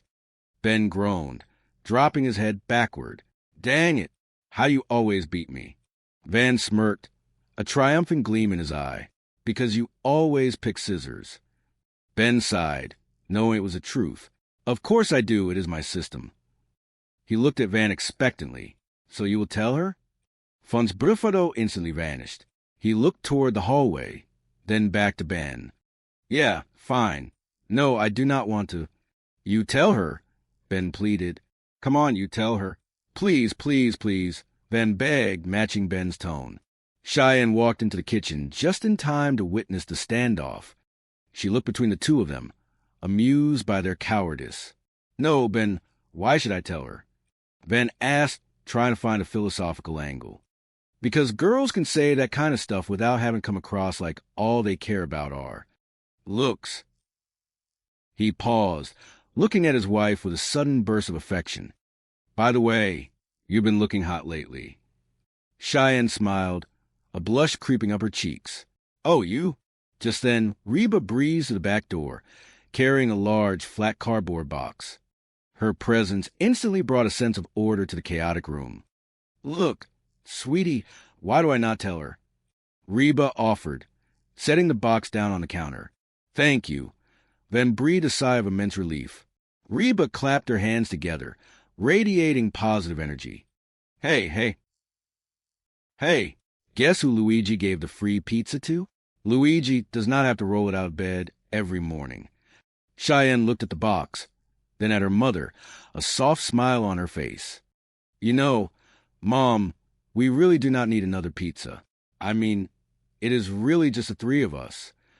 Oh, I know, Reba replied, patting the top of the box affectionately. But I had to take it. It was free. Somebody will eat it. Van's hand shot into the air with lightning speed. Oh, dibs. Reba looked at the pizza, then at her family, a sudden wave of contemplation washing over her. You know what, Mom? I am thinking maybe we should all try and get a little healthier around here. Before anyone could respond to Reba's sudden declaration of health, a loud, energetic voice echoed from the hallway, preceded by the sound of rapid, light footsteps. What are you talking about? The voice called out, I am very healthy. Brock, who had just entered from the living room, suddenly pointed toward the door, his eyes wide. All right, that is it. Mrs. H, drop it. Drop it. Mrs. H, drop it. Drop it. Drop it. He waved his hands frantically, caught in a moment of utter confusion. Drop it. Mrs. H. I cannot stand to see you do this to yourself. It is like you are trying to eat yourself to death. Why? What happened to you? What is different? Suddenly, Barbara Jean burst into the kitchen. The room seemed to stop spinning for a fraction of a second. She struck a dramatic pose in the doorway, wearing a bright, form-fitting workout outfit that highlighted a remarkably dramatic physical transformation. Yoo-hoo! I am here, and I am thin, Barbara Jean announced, her voice filled with triumphant joy. Brock stared at his wife, his jaw slightly slack. Yeah, thin as a stick and dumb as one. He blinked, rubbing his eyes as if trying to wake up from a bizarre dream. Yikes! What is eating Cooper grape? Look at that. They look like the number 10. He took a deep breath, shaking his head. Oh, thank God it was just a nightmare. Barbara Jean, ignoring Brock's bewilderment, practically danced into the room, her energy infectious. Yoo-hoo! I am here, and I am thin. Brock groaned softly, and the nightmare continues. Reba, watching the entire spectacle from the kitchen island, could not help but find the humor in the situation. She grabbed a spatula to use as a makeshift microphone, looking around at her bewildered family, and began to sing with dramatic flair, letting the words carry a playful, exaggerated weight. My roots are planted in the past, though my life is changing fast. Who I am is who I want to be. A single mom who works too hard, who loves her kids and never stops. With gentle hands and a hard fighter, I am a survivor. Ben, completely unfazed by the theatrical display, tugged on Reba's sleeve. Mom, make us some pancakes. Reba put the spatula down, shaking her head firmly. No, I am making everyone a power smoothie. And this afternoon, I am taking a power walk. Brock scoffed gently from the corner. Power walk? Oh, forget your power cane. Van, that is not nice, Cheyenne scolded gently, defending her mother. Mom does aerobics. She could shatter her hip, Van muttered playfully. Reba shot them both a look that was equal parts loving and stern. And yet, in the blink of an eye, I can make you both homeless. The back door swung open again, and an older neighbor poked their head in. Hey, everybody. Barbara Jean immediately struck another pose. I am here, and I am... Oh, shut up and have a donut, Reba said with a warm laugh, handing out the imaginary pastries to defuse the tension. Chapter 2, The Personal Trainer and the Green Smoothie. The kitchen counter was now lined with tall glasses filled with a thick, suspiciously green liquid. Reba stood by the blender, a look of fierce determination on her face. She was fully committed to this new healthy lifestyle, even if the rest of the household was looking at the glasses with profound skepticism. "Oh, Reba," Barbara Jean said, leaning against the counter and looking at the green concoction. "You are not still trying to lose weight by drinking those power smoothies, are you? Jordan, my trainer, says that those are loaded with hidden carbs." Reba stopped blending and looked at Barbara Jean. The dynamic between them had always been a complex tapestry of rivalry, friendship, and shared history. But this new, ultra-confident Barbara Jean was introducing a completely different thread into the weave. "Barbara Jean," Reba started slowly, choosing her words with care. "I am all for adopting a healthy new lifestyle. But seriously, I mean, there has to be some sort of..." She paused, noticing that Van, Ben, and Brock were all staring fixedly at Barbara Jean. "Will you stop staring at her?" Brock blinked, snapping out of his daze. "What? We have been staring at her for, like, the past 2 hours." "Well, she is pretty," Ben stated matter-of-factly. Barbara Jean beamed, her posture straightening even more. "I am pretty." Reba nodded, her tone sincere but carrying a hint of weariness. "Well, of course you are. You have always been pretty, but she is new pretty." Van leaned forward, his eyes wide with sincere admiration. "Oh, Van, that is such a funny story you can tell to your next wife," Reba warned gently. Seeing the direction Van's thoughts were going, "Van, you really think that I am new pretty?" Barbara Jean asked, her eyes fluttering with delight. "Oh, yeah," Van said with absolute conviction. "You are like a bleached-out Halle Berry." Barbara Jean touched her hair, genuinely touched by the unusual compliment. "Thank you.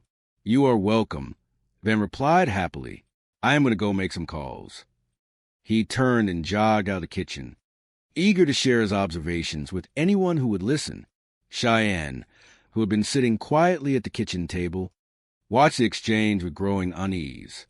She looked down at her own clothes, suddenly feeling painfully ordinary in the face of Barbara Jean's radiant transformation. Brock cleared his throat, leaning casually toward Barbara Jean. "So, Barbara Jean, yeah, is it true that, when you lose a bunch of weight, you, want to do, you know? Brock made a vague, awkward gesture with his hands. "Bonza kabonza. Von!" Cheyenne yelled toward the hallway, her voice tinged with a sudden spike of insecurity, completely misinterpreting the conversation's focus. Van rushed back in, instantly recognizing the panic in his wife's voice. He hurried over to Cheyenne, wrapping an arm around her shoulders. "Oh, Cheyenne, do not be upset. You are still hot. You are like a bleached-out Jan Brady. January Jan Brady." Cheyenne's face fell, the comparison doing nothing to soothe her ego. "I am Marcia." Marcia, she corrected passionately, storming out of the kitchen. Barbara Jean turned her attention back to Reba, her enthusiasm undimmed by the surrounding family drama. "So, Reba, I got an idea. You should come down to the gym and meet Jordan, my trainer. Seriously, he will change your life. I mean, he is so much more than a personal trainer. He taught me how to work out and eat right." She sighed dreamily. "We go over the clothes I'm going to wear, the movies I'm going to see." Reba raised an eyebrow, pouring the green smoothie into a glass. "Whoa, the movies you're going to see? What has that got to do with you getting in shape?" Barbara Jean waved her hand dismissively, a light blush coloring her cheeks. "Oh, nothing. We just have the same sense of humor. That Tim Allen just kills us. I mean, whether he is playing a dog or Santa Claus, you just buy it. So you will come meet Jordan?" Reba picked up her glass, looking at the thick green liquid with a mixture of determination and dread. "No. Oh, come on, Reba," Barbara Jean pleaded, leaning closer. "I want my best girlfriend to meet my best boyfriend." The kitchen fell entirely silent. Reba slowly lowered her glass, staring at Barbara Jean. Brock, who was standing near the refrigerator, froze completely. Barbara Jean's eyes widened as she realized what she had just said. Boyfriend? Oh, whoops. That came out wrong. Oh. She laughed nervously, brushing a strand of hair behind her ear. Well, thanks anyway, Reba said smoothly, pretending not to notice the sudden tension in the room. But I am just going to be here with my smoothie. She took a brave sip of the green drink and forced a smile. Delicious, just like fruit gravy. Brock, unable to contain his anxiety any longer, stepped forward. Oh, hey, Barbara Jean, here you are. Listen, how would you like to go out and grab a quick lunch?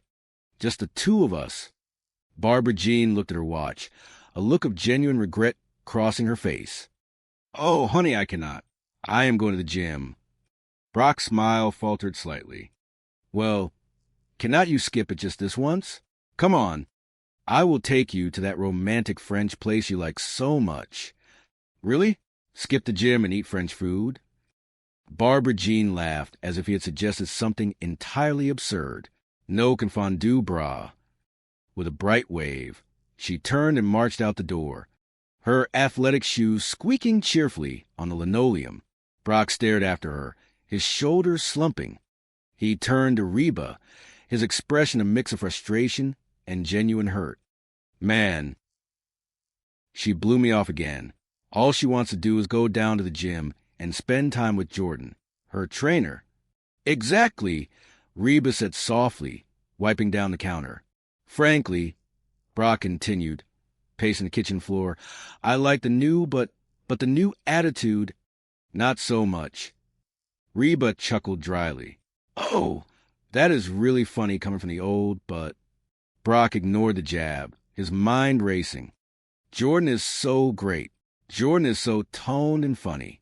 Well, I got news for you. Nobody is toned and funny. Reba leaned across the island, trying to bring some reason into the conversation. Rob, you are overreacting. Oh, really? Brock stopped pacing and looked Reba dead in the eye. Yeah, I think she might be having an affair with this guy. Reba sighed heavily, putting the cloth down. Barbara Jean with her trainer? I mean, sure, he is probably a better man than you are, better looking and younger, but... That is it, Brock interrupted, a desperate edge to his voice. Reba, I need you to help me out.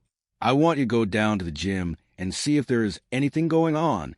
You know, spy on him for me. Reba looked at him as if he had lost his mind. No way. You know, Barbara Jean may have a long list of faults, and I have that list if you need a copy, but she is nothing if not faithful. Yeah, right. Up until now, Brock argued, running a hand through his hair.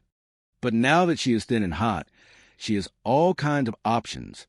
Reba felt a pang of sympathy for Brock, despite his usual buffoonery. He was genuinely scared of losing his wife. Look, Brock, if it is worrying you that much, be honest with her. Tell her how you feel. Tell her that you just need a hug every now and then. Brock considered this for a moment. Then his face twisted into a grimace. Oh, now there's a great idea. See? Why, since my competition is a macho, muscular dude, I should go the other way and appear all weak and whiny. He threw his hands up in the air. Your solutions are ridiculous. Reba makes me to spy on those. Stupid. He pointed vaguely toward the blender, his frustration boiling over. Hard to believe they are supposed to be good for you. With a heavy sigh, Brock stomped out of the kitchen, leaving Reba alone with the whirring refrigerator and the remnants of her fruit gravy. Chapter 3. The Seed of Doubt. Later that afternoon, the house had quieted down. Reba was in the living room, trying to read a magazine, but her mind kept drifting back to Brock's paranoid ramblings. Could Barbara Jean really be having an affair? It seemed impossible. Barbara Jean was incredibly devoted, almost exhaustingly so. But there was no denying that she had changed. She was glowing with a new kind of confidence, a radiance that seemed to push everyone else into the shadows. Van walked into the living room, a perplexed look on his face. He saw Reba sitting with her unread magazine and sat down on the sofa across from her. "Hey, Mrs. H," Van said casually. "You off your power walk?" Reba shook her head, putting the magazine down. She was not in the mood for exercise. "Man, I love old people. Power walking, moving along, swinging their arms, like there's a big sale for false teeth. No, I am not going for my power walk. This whole physical thing is getting everybody acting wacko." Van nodded slowly, trying to process the complex emotional currents flowing through the household. "What do you mean?" Reba leaned forward, lowering her voice conspiratorially. "Well, your dad thinks that the guy who gave Barbara Jean her new body is wanting to take a forespin." Van's eyes widened, a look of profound understanding washing over his face. "He probably does." Reba frowned. "What are you talking about?" Van leaned back, speaking with the unearned authority of a young man who thought he understood the world. "Guys are pigs. They are dogs. They are all animals. They just care about hot women. They are hot dogs." He nodded sagely at his own profound metaphor. "My point is that when you got a hot lady, you got to keep your guard at all times." Reba looked at Van, amused by a sudden philosophical turn. "I used to." Van's expression softened, realizing how his words might have sounded. "You used to? No, baby, do not take it like that. It is just that I have grown into a mature, stable individual. That is all." Cheyenne walked into the room just in time to hear the tail end of Van's speech. She looked from Van to her mother, her arms crossed offensively. "Well, I do not like it," she declared, her insecurity about being the bleached-out Jan Brady still lingering heavily in the air. Van looked bewildered. Where have you been?" "I went to get something to eat," Cheyenne replied sharply, turning on her heel and marching back out. Van sighed, looking at Reba for guidance. "So, Ben, you think that Brock might be right about this trainer?" he asked, completely mixing up the names in his confusion. Reba ignored the slip-up, focusing on the core issue. She had been thinking about this all afternoon. Sure, this guy could be hot for Barbara Jean, but since Barbara Jean is not looking to play, there is no problem. And it is obvious Barbara Jean is not looking. Van looked unconvinced. Why is this obvious? Reba held up 2 fingers, ticking off her points logically. 2 reasons. Barbara Jean is not good at keeping secrets, and she thinks of you as her best friend. If she were fooling around with this guy, she would be constantly talking about him to you. Heck, she would probably even want you to meet him. As the words left her mouth, a sudden, chilling realization hit Reba, like a splash.